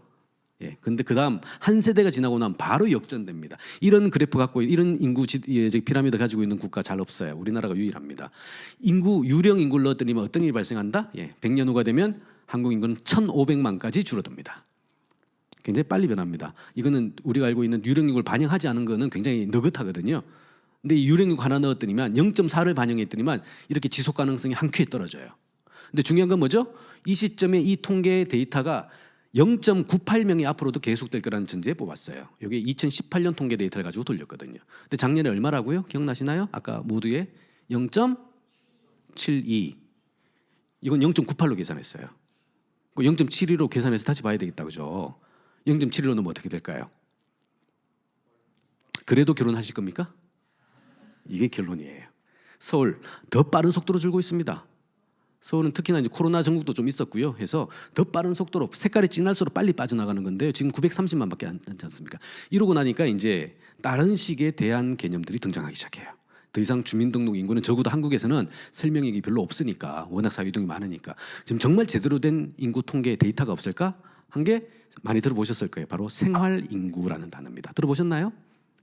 생활인구는 뭐죠? 왜냐하면 인구 숫자는요 굉장히 지역 경영의 중요한 모태입니다. 그래서 지역 인구가 몇 명이냐에 따라 가지고 숫자에 맞춰 가지고 중앙 정부가 교부금을 내려보내요. 근데 예를 들어 통상 뭐 13만 명이 주민등록으로 산다. 지금 아마 다음 달에 있을 선거에 그 지역에서 지역구 하나 주는 하한선이 13만 8천 가까이 됩니다. 그래서 13만 치면요 실제 주민등록 기준이거든요. 13만이면 실제 13만 살까요? 이건 주민등록 기준이니까. 그리고 13만 기준에 맞춰가지고 중앙정부가 해당 지역에 교부금을 내려줍니다. 13만 명만큼. 근데 실제 사는 사람은 그보다 적을까요, 많을까요? 당연히 유령 인구가 있으니까 유령 인구 실제 카운트하면 적겠죠. 그럼 반대로 얘기하면 그 유령 인구들이 통하는 서울 수도권은 어떨까요? 참고로 서울 지금 930만이거든요. 주민등록 기준으로. 실제 사는 사람은 얼마일까요? 930만보다 위, 아래? 당연히 위겠죠. 그러면 교부금은 930만 명어치만 받아요. 그럼 조금 경영자 입장에서 짜증나지 않을까요? 사람 숫자가 몇 명인데 숫자는 제대로 카운트 안 해주고 말이야. 이런 문제가 나오죠. 그래서 이제 생활인구라는 단어, 주민등록 이게 말이 안 되니까 생활인구로 해. 생활인구는 뭐? 경기에서 서울 왔다 갔다 하는 친구들 출퇴근자만 270만 가까이 돼요. 근데 생활인구 그 개념이 더 넓습니다. 한 달에 3시간만 해당 지역에 있어도 생활인구예요. 우리 인구로 카운트해줘라는 거예요. 그렇게 따지면 서울의 생활인구 몇 명? 아마 2, 3천만 명 이상 될 거예요. 한 달에 한 번 병원에 오는 사람도 해당되거든. 그럼 그 교부금을 그렇게 달라는 얘기예요. 약간 설득이 안 되는 건 아니죠. 예, 이제 조금 미스매칭이 있었던 걸 표준화시키자는 작업이니까.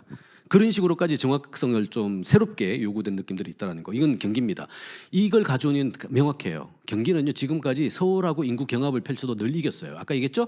서울에 살기를 원했는데 쫓겨나가는 친구들, 그죠? 아까 스태그플레이션 때문에. 그럼 경기에 잔류해야 됩니다. 멀리는 못 가요. 왜? 일자리가 서울에 있거든요. 또 고학력 대기업 모델을 쫓아서 지방에서 서울로 오려고 했는데 수도권 오려고 했는데 그러니까 바로 못 들어가는 친구들은 주변부에 또 잔류하게 되겠죠. 그 이유 때문에 그러니까 경기 같은 경우에는 무려 1,350만. 드디어 GRDP도 광역 중에서 1등이에요. 근데 그 경기가 드디어 2020년에 월별 데이터로 마이너스가 나기 시작했어요. 바로 총 인구 감소의 영향을 받기 시작했다는 겁니다. 경기 바로 수도권이죠. 신도시입니다. 총 인구가 줄기 시작했다는 거예요. 그런데 이 와중에 보면 막 색깔이 섞여 있죠. 파란색은 늘어나는 데입니다. 자, 총 인구가 줄어드는데 해당 인구는 늘어나요. 이건 뭘 의미하죠? 바로 외부에서 유입되는 인구가 동네를 이제 늘린다는 거죠. 보세요. 뭐 김포, 하남, 광주, 양평, 화성인데 구체적으로 얘기는 하지 않겠습니다. 저 5개의 공통점이 있겠죠. 뭘까요? 바로 부모 찬스 없이 아까도 얘기했으나 가족을 결성하고 또 결성했던 그 가족이 키우기가 비교적 서울보다 다른 지역보다는 낫다라는 거예요. 그죠? 그렇다면 인구 정책은 어떻게 해야 될까요? 아기 낳으면 뭐 1억 줄게가 아니죠. 예. 먹고 사는 문제, 주거 문제, 그죠? 양육 문제, 포괄적으로 봐줘야 돼요. 아까 얘기한 전공정까지 혹은 후공정까지도 봐주는 시선의 넓은 정책들이 필요하다는 겁니다. 결국 한국형 특수성을 반영한다면 일반론을 해소해야 하는 것도 굉장히 중요한데 그거와 같이 더 중요한 거 다른 나라에는 없는데 우리나라에만 있는 거 바로 사회 이동을 완화하는 방식으로서의 정책을 선호해야 됩니다. 실제 재미난 거는 중간에 껴있는 이 KTX 같은 광역 교통망이 생기고 나서 지방에서의 산업에 혹은 병원 같은 거에 부도율이 비례합니다.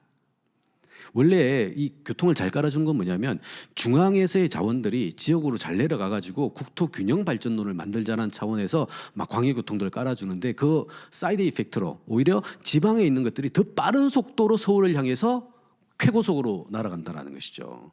이게 아까 얘기한 12%의 공간에 52%가 사는 실제로는 60% 이상이 사는 이런 불균형을 만드는 이렇게 공간이 불균형이 되면요 그와 관련되어 있는 자원 배분은 당연히 이거는 불균형이 나옵니다. 그게 여러분들이 그렇게 부담스러워하는 고가의 아파트로 나타나는 거예요. 그죠? 그렇다면 어떻게 해야 될까요? 저걸 막아야 되지 않습니까? 옛날에도 분명히 사회 이동은 있었어요. 아까 얘기한 것처럼 마른 제주도로 사람은 서울 한양으로라는 개념이 있었으니까. 근데 옛날에는 서울 한양 경기도로 향하는 게 굉장히 하이리스키한 선택이었거든요. 하이리스키하고 하이리턴이 나온 선택이었어요. 왜? 뭐 우스갯소리로 얘기하다곤 서울로 올라가다가 자칫 잘못하면 호랑이한테 잡아먹힐 각오까지 하고 와야 되거든요. 한양시험에 그 과거 시험 보는데 오죽하면 곶감 들고 와가지고 호랑이하고 막 빅딜하고 뭐 이런 얘기까지 나왔겠냐고요. 근데 지금은 6만 원만 주면 부산에서 서울로 와요. 굉장히 사회이동의 비용이 낮아졌죠. 이게 부작용을 만든 거예요. 그렇다면 다시 이것들이 균형 잡힌 방식으로 만들 수 있는 내용들이 필요하다라는 것입니다.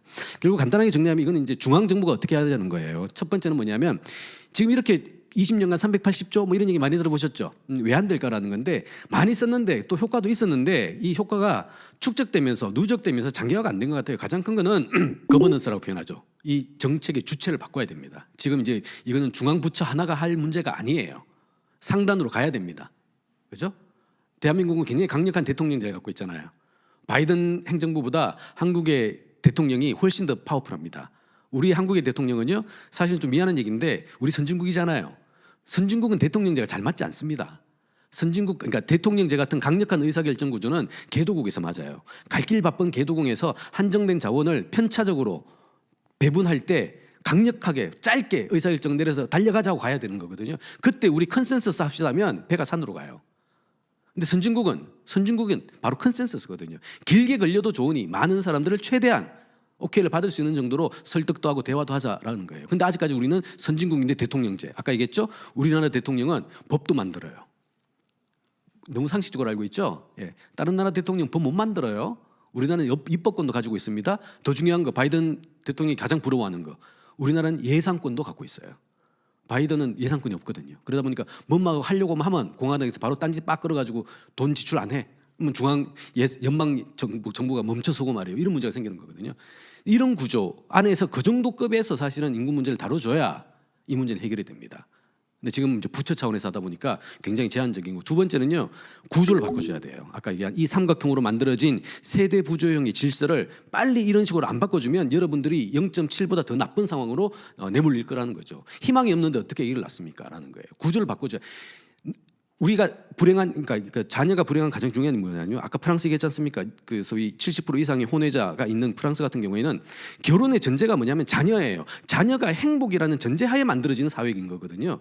행복하기 위해서 자녀를 갖는 거예요. 근데 우리나라는 자녀라는 건 이꼴 불행이에요. 불행의 단초가 됩니다. 그게 인식적으로 갖고 있어요. 그러다 보니까 누가 자녀를 낳습니까? 더 똑똑한 친구들이. 이런 문제거든요. 그래서 구조도 바꿔줘야 되고 제도도 바꿔줘야 되는 거예요. 세 번째, 더 중요한 건 먹고 사는 문제입니다. 그것도 더 올해 2%지만 내년엔 10%가 된다는 확정적인 신호를 줘야 되는 거예요. 자원 배분의 질서를 바꿔줘야 됩니다. 그래서 인구 정책은 경제 정책이 돼야 돼요. 네 번째, 아까 얘기한 수출 주도형은 이제 끝났습니다. 그럼 이걸 대체할 수 있는 다른 거가 있어야 될 거 아니에요. 그 다른 거에 대한 보완이든 대체든 간에 그런 거에 대한 고민들이 있어야 된다는 전체적인 맥락이고요. 결국 우리가 인구 문제와 관련돼서 보면 글자가 많습니다만 앞에 있는 바로 연결되어 있는 거는 빨간 글자잖아요. 이 빨간 글자 다 위기로만 지금 다 해석하고 있어요. 맞습니다. 위기예요. 근데 위기와 기회는 같은 말입니다. 하나만 뒤집어 보면요. 자, 가계 부분 하나만 볼까요? 자, 지금 인구 이렇게 가다가는 가족 해체 다 되고 있죠. 예. 가족 해체 뭐 굉장히 빨리 되고 있습니다. 두 번째, 인원수가 줄다 보니까 소득은 다 줄어요. 가계 구매력이 떨어집니다. 그죠? 근데 애 하나 있는 거에 대해서 또 집중적인 투자를 해요. 그럼 만약 잘못되면 이제 인생 종치는 거죠. 그죠? 그렇다고 부모님이 노후에 여러분들 책임지실 거예요? 안 질 거잖아요. 내 인생도 바빠 죽겠는데 부모 인생을 책임지겠다고 말할 수 있는 후속 세대 저는 없다고 봐요. 왜? 그만큼 똑똑해졌거든요. 그죠? 근데 스태그플레이션은 계속 심화될 거예요. 그러면 가족 분화가 안 생기겠죠. 사회는 분화가 전제돼서 만들어져야 되는데 분화가 안 돼요. 그러면 유지가 안 됩니다. 지속 가능성이 없어요. 이것만 우리는 계속 생각하고 있습니다. 그러니까 이제 한국 망한 거예요. 헬 조선이죠.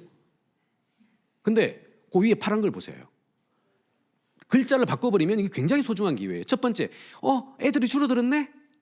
자, 희소 가치가 됐네? 비용이 세지겠죠. 임금이 늘어나요. 지금 일본이 그 사태입니다. 일본이 그 사태예요.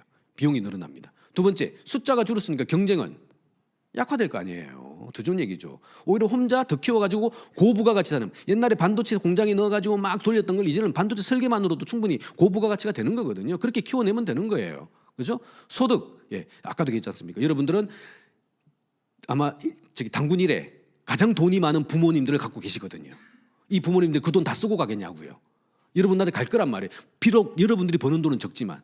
그죠? 그렇게 따지면 소득 세대 이전과 관련된 있는 이슈도 굉장히 중요한 동력이 되는 거예요. 자본이 없는 게 아니고 자본은 있어요. 이 자본이, 이 스톡이 어떻게 플로우로 후속 세대에 넘어갈 수 있느냐, 후속 세대에 굉장히 중요한 엔진으로 쓸 수 있느냐가 관건인 거거든요.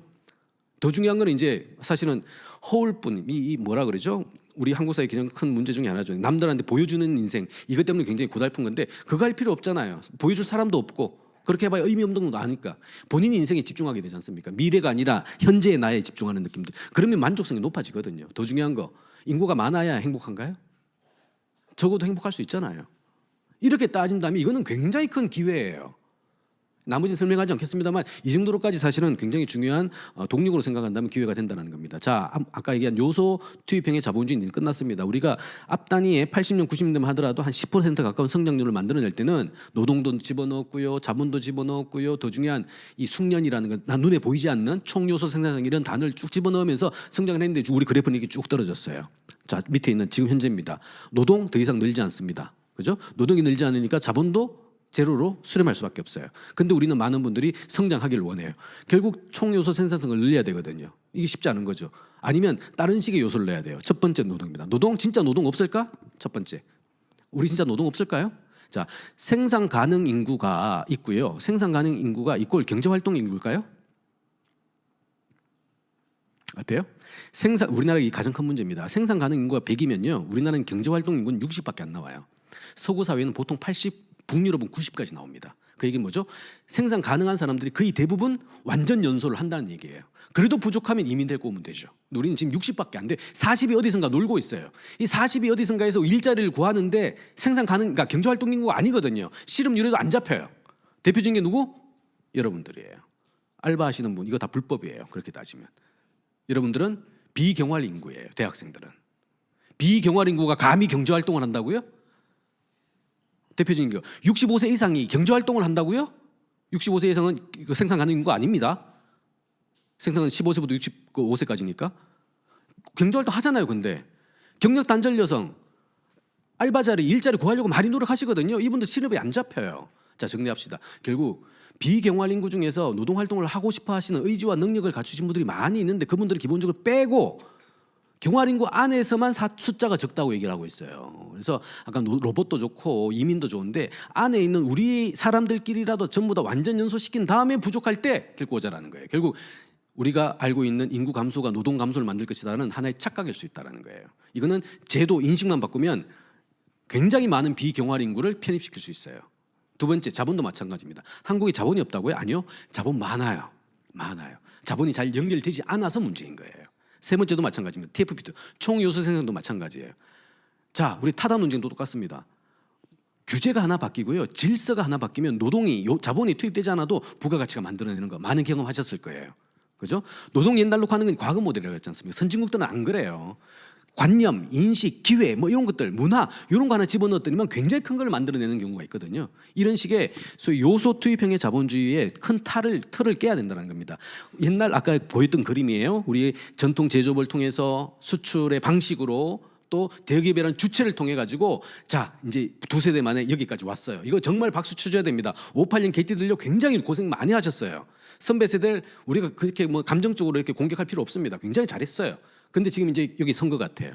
우리는 그 다음 스텝을 가져가야 됩니다. 뭘로 가져갈까요? 옛날에 기능한 것들이 계속 기능하면 좋겠는데 세상 영원한 거 존재하지 않습니다.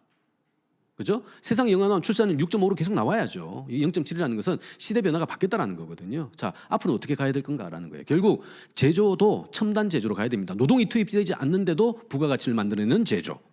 실제 그 노동이 쓸 수 있는 제조가 아니라면 서비스가 되라는 거고요. 수출 말고 내수, 뭐 5천만이 작은 시장이라고 생각하는데요. 인당 3만 불의 부가가치에 5천만 시장 전 세계에서 7개밖에 없어요. 작은 시장 아니에요. 안 해봐서 그렇죠. 세 번째, 대기업만 먹고 사나요? 유니콘들 얼마나 많습니까? 소셜벤처 하는 친구들 얼마나 많아요. 이것들을 써야 돼요. 강소기업들을 써야 되는데 강소기업은 플레이어라고 생각하지 않는 고정관념들이 아직도 있는 거예요.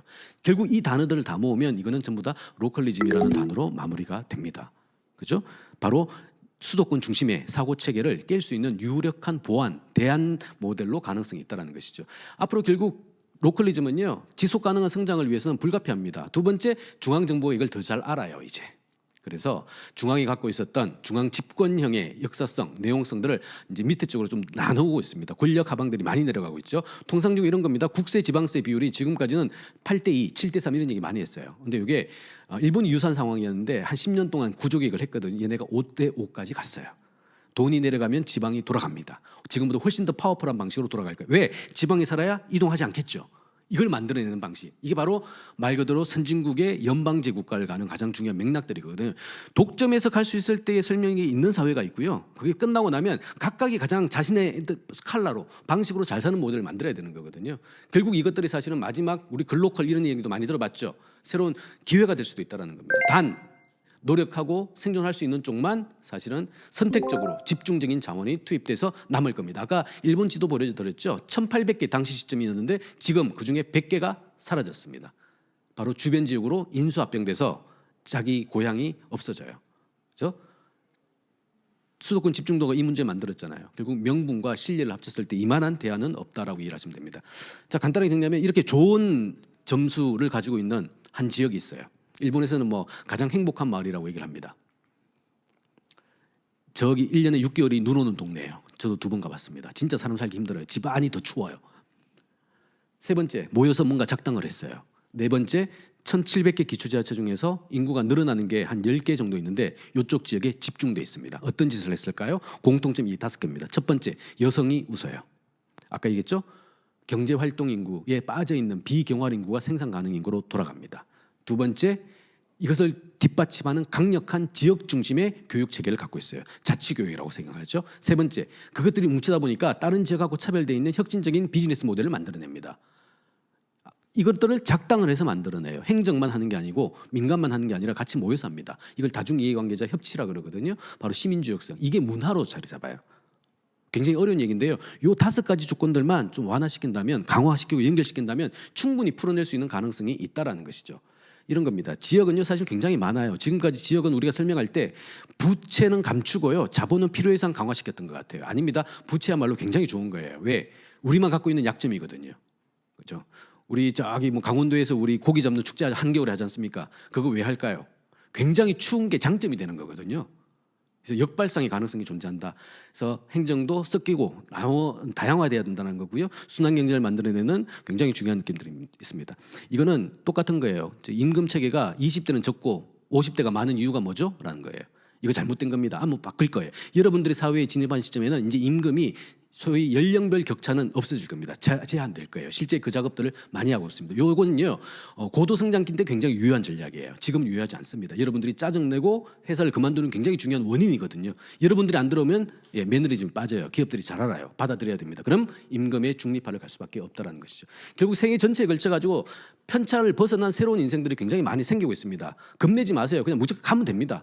이게 이상한 거 아니거든요. 이런 거죠. 이런 식의 고민들 상황들 앞으로 많이 펼쳐질 거예요. 새로운 욕구와 관련된 불안 불편 지점이거든요. 이게 사회에서 어떻게 품어낼 수 있는가가 굉장히 중요한 화두가 될 겁니다. 전체적으로는요. 세대 가족 한쪽에서는 분화될 거고 한쪽에는 불가피한 대가족들이 막 생길 겁니다. 두 번째, 도시 이제 신도시가 계속 유지될까? 노동이 공급되고 인구가 늘어나는 방식으로의 신도시 늘어납니다. 근데 지금 끝났습니다. 이제는 원도심으로의 복귀의 문제, 수직 도시와 관련되어 있는 자원의 효율성 문제로 다시 한번 귀결이 될 거고요. 세 번째, 대학의 필요성 과거만큼 높아질 것인가 고민해야 됩니다. 네 번째, 복지 고용. 아까 얘기했죠. 돈 더 많이 내고 적게 받아가는 구조 이제 피할 수가 없습니다. 다섯 번째, 줄어드는 게 과연 위기일까? 아닐 수 있다라는 거예요. 그 가능성을 다시 한번 타진하자라는 겁니다. 결국 우리나라는요.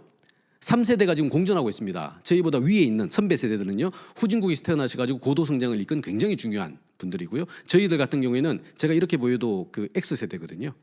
X세대는 뭔가 막 개방성을 가지고 있는 그렇잖아요. 실제 개방성이 있습니다. 위의 세대들보다는. 저희의 자녀 세대들 여러분들은요.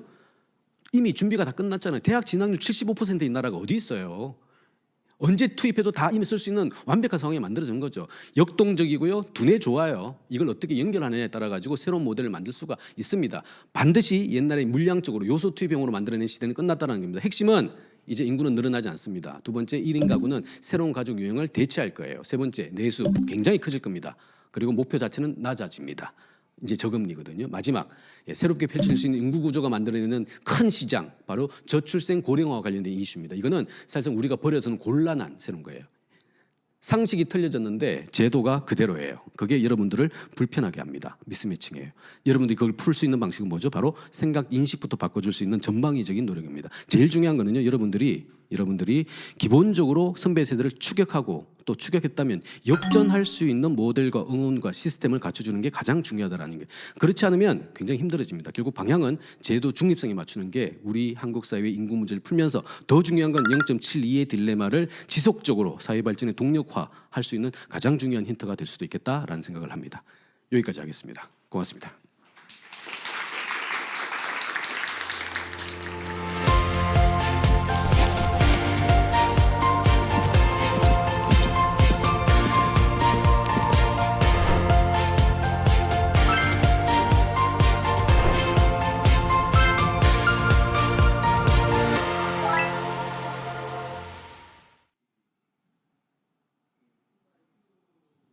예, 저희 강의는 끝났습니다만 굉장히 빨리 진행을 했죠. 그래서 아마 제대로 다 소화가 되지 않은 부분이 충분히 있을 거라고 생각을 합니다. 그거 좀 풀어보는 시간을 갖도록 할게요. 혹시 여기 플로에서 질문 있으시면 좀 부탁드리겠습니다. 예. 네, 신소재공학과 육동규입니다. 수도권으로의 인구 집중이 고밀도 공간을 창출하여서 저출산 문제를 야기하고 있다고 말씀을 주셨습니다. 그런데 인구가 그러면 지방으로 분산되어지더라도 그곳이 다시 수도권과 같은 생활 환경을 갖추게 된다면 같은 문제가 지속되지 않을까 하는 생각이 드는데요. 신도시 개발이나 거점 기업을 지방으로 옮기는 방법도 있다고 하는데 그렇다면 이 문제를 해결하기 위해서 지방의 생활 수준을 향상시키는 정책들을 어떠한 방향성으로 시행해야 장기적으로 이런 문제들이 해결될지 궁금합니다. 예, 굉장히 중요한 얘기를 하신 것 같고요. 지금 최근 한국 사회에서 이제 하나의 화두로 등장을 한 것 같아요. 뭐 메가시티다, 메가리전이다 이제 이런 단어를 많이 쓰는데요. 중요한 대전제 출발점은 일단 수도권 집중도가 과도하다라는 것에 대한 어떤 동의가 전제가 된 것 같습니다. 그러다 보니까 이거를 뭔가 분산시키고 뭔가 저밀도로 나눠 갖는 방식들이 뭐가 있을까라는 게 핵심이거든요. 그러니까 감각적으로는 그런 얘기를 많이 합니다. 도농 간의 격차가 커지다 보니까 이 문제가 생겼으니 격차를 완화시키는 방식으로 그러면 대안이라고 할 수 있을까? 뭐 한쪽의 거점을 만들어내자. 이게 사실 일본이 잘했던 전략들이에요. 우리는 수도권 집중 오로지 하나잖아요. 일본 같은 경우에는 수도권을 대체할 수 있는 도시권이 한 2개 정도가 더 있습니다. 한 3개 정도가 있겠네요. 우리 저기 오사카 가 있고요, 나고야가 있고요, 저기 후쿠오카가 있거든요. 그러다 보니까 아까 지도에서도 잠깐 나옵니다만 그쪽 지역은 인구가 계속해서 조금씩 늘어요. 그래서 분산될 수, 이게 사실은 메가시티의 가장 중요한 맥락입니다. 한국에서도 이제 부울경이라 그래서 부산 그쪽 지역에서 이제 메가시티론이 나왔고요. 최근에는 이제 서울의 그 자체에 대한 확장 논의도 있었던 것 같고요. 자, 가장 중요한 것은 어쨌든 풀어야 되는데 중요한 건 메가시티가 인위적으로 한다고 만들어지느냐라는 거예요. 우리가 사실은 젊은 친구들이 굳이 유령 인구라는 타이틀을 뒤집어 쓰고 서울 수도권에 오는 이유는 그마다의 합리적인 의사결정에 의해서 내린 결정인 거거든요. 그렇다면 메가시티라는 새로운 대안을 만들어도 그 속에서 사람들이 정주하고 직주하고 순환할 수 있는 여러 가지 조건들이 정비가 되지 않는 이상 사람들은 다시 빠질 겁니다. 그거와 관련된 우리의 반면교사가 많이 있었죠. 대표적인 게 우리 행정도시다 혹은 혁신도시다 하는 인위적인 방식으로 정부가 가지고 있는 자원을 저기 지방에 이렇게 툭 던지는 방식으로 했는데 효과가 없다는 얘기는 아닙니다. 효과는 없다는 얘기는 아닌데 가성비가 별로 안 좋았던 것 같아요. 뭐냐면 특히나 우리 대표적인 게 우리 세종 같은 것들이죠. 보면 뭐 토요일, 금요일 오후만 되면 이제 대거 사람이 빠지는, 우리 인구학에서는 주간 인구와 야간 인구의 비율을 얘기하는데 뭐 먹고 살아야 되니까 주간 인구로는 굉장히 많은데 야간 인구 혹은 주말 인구는 굉장히 적어지는 상황. 이게 또 미스매칭. 이게 결국에는 또 사회 비용으로 만들어져요. 정리하면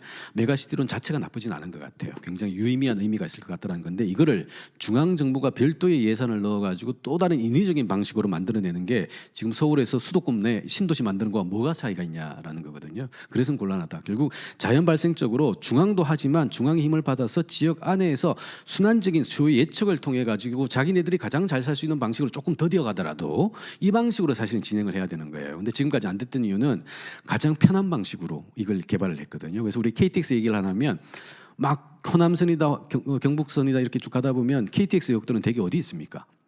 원도심하고 뚝 떨어진 데 있잖아요.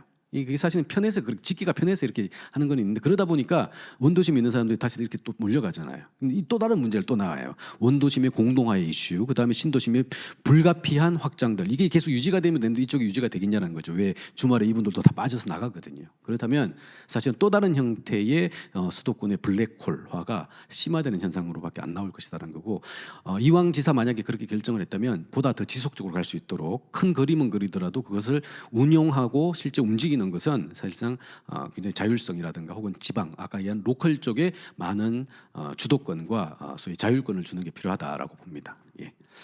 자, 뭐 어려운 얘기인데 혹시 또 두 번째 또 질문이 있을 수 있을까요? 예. 저는 소프트웨어 전공 김예서입니다. 질문에 앞서 유익한 강연 감사합니다.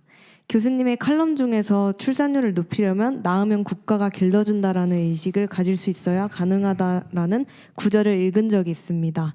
물론 출산 장려 정책을 위해서는 정치, 사회, 경제 등의 다양한 부분이 개선돼야 하는 것이 맞습니다만 저는 그중에서도 경제적인 부분이 가장 중요하다고 생각합니다.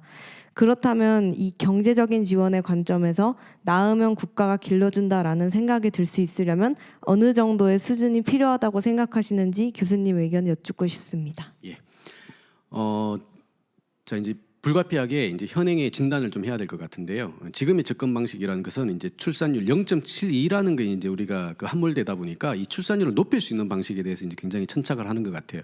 틀리진 않은 것 같습니다. 이제 그러다 보니까 0.72에 직결되는 사람들의 이해관계에 좀 집중하는 경향성이 있다라는 거예요. 아까도 얘기한 것처럼 출산은 한국은 특히나 결혼이 전제되지 않으면 만들어지지 않는 거거든요. 결혼은 또 뭐가 전제돼야 되죠? 바로 먹고 사는 문제가 전제가 돼야 되는 거고요. 적어도 주거와 소위 고용과 일자리와 관련된 이 이슈가 완성이 돼야 되는 겁니다. 그럼 또 앞단계 가기 위해서는 이거가 전제될 수 있는 게 또 뭐가 있는 거죠? 이걸 하다 보니까 어떤 문제가 생겨요? 바로 서울 수도권으로 또 몰려들 수밖에 없는 구조예요. 상대적으로 지방에서 이게 잘 안 만들어지니까. 그렇죠? 그렇다면 이쪽은 태어나자마자 다 또 서울로 와야 되는 구조. 이게 사실은 다 연결돼 있는 구조거든요. 근데 지금의 관심사, 지금의 초점은 이제 이 부분만 있는 거예요. 자, 문제는 그럼 낳고 나서는 어떻게 할 거냐라는 거예요. 낳고 나서 기르는 것도 사실은 그래서 우리가 부모 수당이다 뭐다 이제 그런 새로운 제도가 많이 생기긴 했죠. 근데 이게 돈만으로 기를 수 있는 게 아닌 거거든요. 이게 자녀라는 것은 행복이라는 뚜렷한 인식들과 공감들이 있어야 되는 거예요. 국가가 길러준다, 자녀가 이런 맥락들이 있어야 되는데 지금 한국에서는 아쉽게도 자녀가 악재이고 불행이고 뭔가 굉장히 좋지 않은 분위기로 뭔가가 빠른 시간에 변했다는 것이죠. 제가 사적인 얘기를 하나를 하면 제가 이제 일본에서 살 때 저희 집 애가 이제 학교를 다녔습니다. 근데 그 나라도 아마 인식이 좀 많이 바뀌어서 이런 이제 그 풍경이 펼쳐진 것 같은데요. 한국도 이제 이런 모습이 보입니다. 근데 조금 부족한 것 같아요. 우리 애가 이제 학교를 갑니다. 가게 되면 그 집 근처에 있는 친구들, 이거 학년 무관하게 그 근처에서 우리 집 같은 경우는 어느 전봇대 밑에서 모였어요. 한 6, 7명의 학생들이 모입니다. 학년이 굉장히 다양해요. 쫙 모입니다. 여기까지는 이제 어린애들은 부모님도 바리다 주고, 그죠? 나이 좀 있는 고학년 애들은 지 스스로 가고, 여기 다 모여요. 모이면 여기 이제 가장 나이 많은 친구가 이제 반장이 되는 거죠. 여기서부터 부모는 못 따라갑니다. 그리고 이 친구들이 줄을 세워가지고 가장 높은 선배의 지도를 받아서 골목을 뚫고 갑니다. 당연히 막 차들도 왔다 갔다 하겠죠. 재미난 현상은 뭐냐면 이 친구들이 지나갈 때 차들은 무조건 올스톱이에요. 애들이 얼마나 조잘조잘거리면서 온갖 그 간섭 다 하고 지나가잖아요. 이거 클락션 안 누르면 무조건 기다립니다. 굉장히 답답해요. 근데 길러줘요. 그리고 학교 앞까지 가면 이제 굉장히 많은 사람들이 나와가지고 하나하나 이렇게 뭐 이것도 쳐주고요. 앞에 다 통제도 하고요. 이게 짧게는 1, 2분일 수도 있는데 길면 한 10분, 20분 간답니다. 근데 그 차가 안 움직여요. 근데 누구도 불만을 가지지 않습니다. 그걸 보면 감동이 확 올라와요. 아, 이 사회는 아기들을 굉장히 중요하게 생각하는구나. 어떤 일보다 이 아기들의 출퇴근과 관련된 이 안정성을 확보해 주는 게 기성세대의 일이구나라는 거에, 공감이구나라는 거에 지나가다 누가 나도 뭐 반발하거나 뭔가 짜증내는 사람을 제가 못 봤거든요. 심지어 자전거를 타고 가는 아주머니조차도 한참 기다려, 본인이 오히려 막아주는 느낌들이 있는 것 같아요. 이게 아마 아까 얘기한 출산과 관련된 그 이후에 관련돼 있는 제도의 문제가 아니고요, 예산의 문제가 아니고 사회 전체가 갖고 있는 인식의 문제인 것 같아요. 그렇죠? 그렇게 되다 보면 굉장히 소중하게 기를 수밖에 없는 그런 나라조차도 지금 이제 굉장히 낮아져 가지고 1.27이다 28이라고 얘기를 하고 있거든요. 다른 나라는 오죽할까라는 거죠. 사실 한국은 훨씬 더 심각한 상황. 그래서 정리하면 출산이란 단어에 너무 함몰되지 말고 생애 전체에 걸쳐 있는 가장 중요한 20대, 30대 앞으로 60년 이상을 살아가야 될 사람들이 60년 전체 비전 안에서 출산과 육아라는 것들이 결코 악재가 아니라 호재일 수밖에 없다라는 느낌으로 정리를 해줘야 되는 겁니다. 하나만 더 보태면 이런 거죠. 육아휴직제라고 하죠. 예, 그것도 옛날에 없었습니다. 새롭게 생겼어요. 굉장히 좋아합니다. 예, 육아휴직제 이상하지 않습니까? 이거의 대전제는 뭘까요? 아, 육아 이슈가 생겼구나. 이퀄 휴직이에요. 다른 나라는요, 육아 근로제입니다. 근로 중에 육아가 생겼구나. 같이 가는 거예요. 그러다 보니까 워크라이프 밸런스, 일과 가정의 양립 조화를 굳이 얘기할 필요가 없어요. 근데 우리나라는 육아 이슈가 생기면 바로 퇴직입니다. 이게 전제로 얘기하는 거예요. 그러니까 육아 휴직이잖아. 퇴직은 아니죠. 휴직이죠. 육아 휴직이 전제가 되는 거예요. 이상하잖아요. 왜 육아를 하는 게 퇴직이 전제가 되죠? 휴직이 전제가 되죠?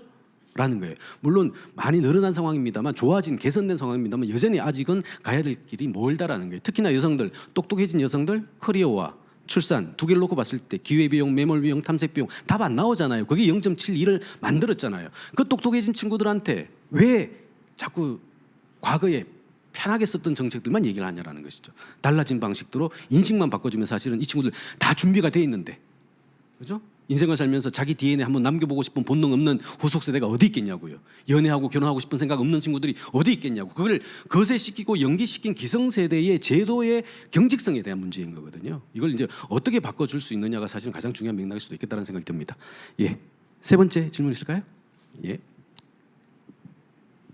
네, 안녕하세요. 한국어문학과 조수경입니다. 먼저 좋은 강연 감사합니다. 질문 드리겠습니다. 아까 인구 문제를 해결하기 위해 자치분권이 필요하다고 하셨는데요. 저도 지방에서 올라왔는데 저희 지역은 인구수가 줄면서 학교의 수도 점차 줄어들고 있습니다. 심지어 대학교는 하나도 없었는데요. 현재와 같은 상황이라면 자치 분권을 해서 수도권에 있던 사람들이 지방으로 내려가 아이를 낳고 키운다고 해도 그 아이는 커서 학교에 가기 위해 결국 다시 수도권으로 올라오게 될 것 같은데요. 그렇다면 같은 상황이 반복되지 않을까 생각이 듭니다. 혹시 이를 해결할 수 있는 방법이 있을까요? 예. 지방에서 실제 이런 얘기를 많이 한답니다. 그 젊은 친구들은 학교가 없어서, 그러니까 아기를 못 기르니까 떠나야 되고요. 이제 나이 드신 분들은 병원이 없어서 떠난다, 이제 이런 얘기를 많이 합니다. 예, 중요한 건 기반 시설이 없다라는 얘기가 되겠죠. 예. 자, 이제 대전제는 이런 겁니다. 그 이게 이제 우리 지성학, 우리 가천대에 굉장히 중요한 이 시그니처 프로그램이라고 들었는데, 대학의 존재 이유 같은 겁니다. 지방에 대학이 없으니까 그럼 다시 서울 쪽으로 이제 대학에 와야 되냐라는 건데, 대학에 가서 행복한 거가 이제 끝났다라고 제가 중간에 몇 번 말씀드렸는데, 예. 그게 우리나라 만든 대학 진학률이거든요. 옛날에는 그게 유효했습니다. 우수 인재를 빨리 제급한다, 적어도 선택지, 직업의 선택지가 넓다라는 거가 있었고요. 그걸 부모님들이 알다 보니까 적어도 재산은 못 물러줘도 직업은 물러줘야 되겠죠. 그러려니까 좀 강제적으로 음빠 말만 잘 들어. 그러면 네 인생은 적어도 선택지는 넓어질 거야 라는 이런 얘기를 지금도 아마 어느 부모님들은 얘기하실 거예요. 근데 그게 옛날엔 통했습니다. 그러다 보니까 그걸 가장 잘할 수 있는 방식이 신호로서 고학력이었던 거거든요. 근데 이제 이 시대가 끝났다고 그랬지 않습니까? 지방에서 글쎄요, 지방에 대학이 없는 거가 큰 악재가 될까요? 안 한 거예요. 제가 아까 서구 선진국이 보통 30% 정도밖에 되지 않는 대학 진학률, 한국은 줄어서 지금 75%예요. 85%에서. 대한민국 너무 대학 하는 거 아닙니까? 대학의 효과성이 있을 땐 통하는데 이제는 아닌 것 같아요. 그러려면 대학을 대체할 수 있는, 대학에 안 가더라도, 대학을 선택하지 않더라도 삶과 생애가 충분히 행복할 수 있다라는 신호, 그리고 제도, 여러 가지 인식들을 만들어주는 게 우선일 것 같고, 결국 그렇게 갈 수밖에 없다라는 겁니다. 그렇다면 적어도 교육의 문제 때문에, 사실은 교육의 문제 때문에 인구가 서울로 집중되는 이런 현상들은 막아낼 수 있다라고 생각하고, 실제 젊은 친구들을 중심으로 선배 세대들이 생각했던 표준 모형, 바로 열심히 공부해서 대학 나오고 좋은 직장 들어가는 이거에 대한 굉장히 심각한 의심, 심각한 반론들을 하기 시작한 세대들이 등장했다는 겁니다. 이게 사실은 우리나라가 선진국이라는 반증이에요. 그리고 이제는 과거의 맥락들, 과거의 제도들이 더는 유지되기 어렵다라는 것에 대한 사회에서의 풀뿌리 단위에서의 저는 굉장히 중요한 신호라고 보는 거거든요. 그렇다면 과거의 모델을 좀 벗어 번지고 그 길이 아니라도 얼마든지 행복할 수 있다라는 자신감을 가지고 그 선택을 하고 묵묵히 걸어가는 모습들이 오히려 더 중요하지 않나라는 생각들을 합니다. 예. 답이 되는지 모르겠습니다만 그렇습니다. 예.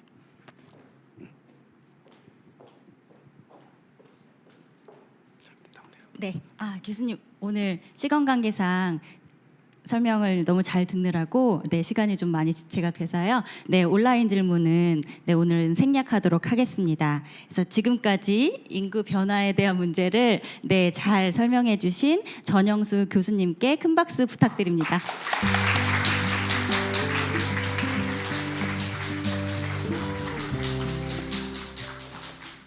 그래서 이것으로 오늘 강연은 마무리를 하고요. 강의 초반에 웹엑스의 기술적인 문제로 영상 송출이 원활하지 못했습니다. 출석 관련해서는요, 다시 기술적으로 잘 복구가 됐으니까 걱정하지 않으셔도 될 것 같습니다. 그래서 수업 끝나고 여러분들 30분 이내에 세 줄 소감이랑 강연 만족도 설문하셔야 되는데요. 지금 4시 36분입니다. 40분부터 시작하신다고 생각하고 5시 10분까지 제가 사이버 캠퍼스 열어둘 테니까요. 세 줄 소감이랑 강연 만족도 설문 제출해 주시면 됩니다. 그럼 여기서 오늘 두 번째 강연 마무리 짓도록 하겠습니다. 수고 많으셨습니다.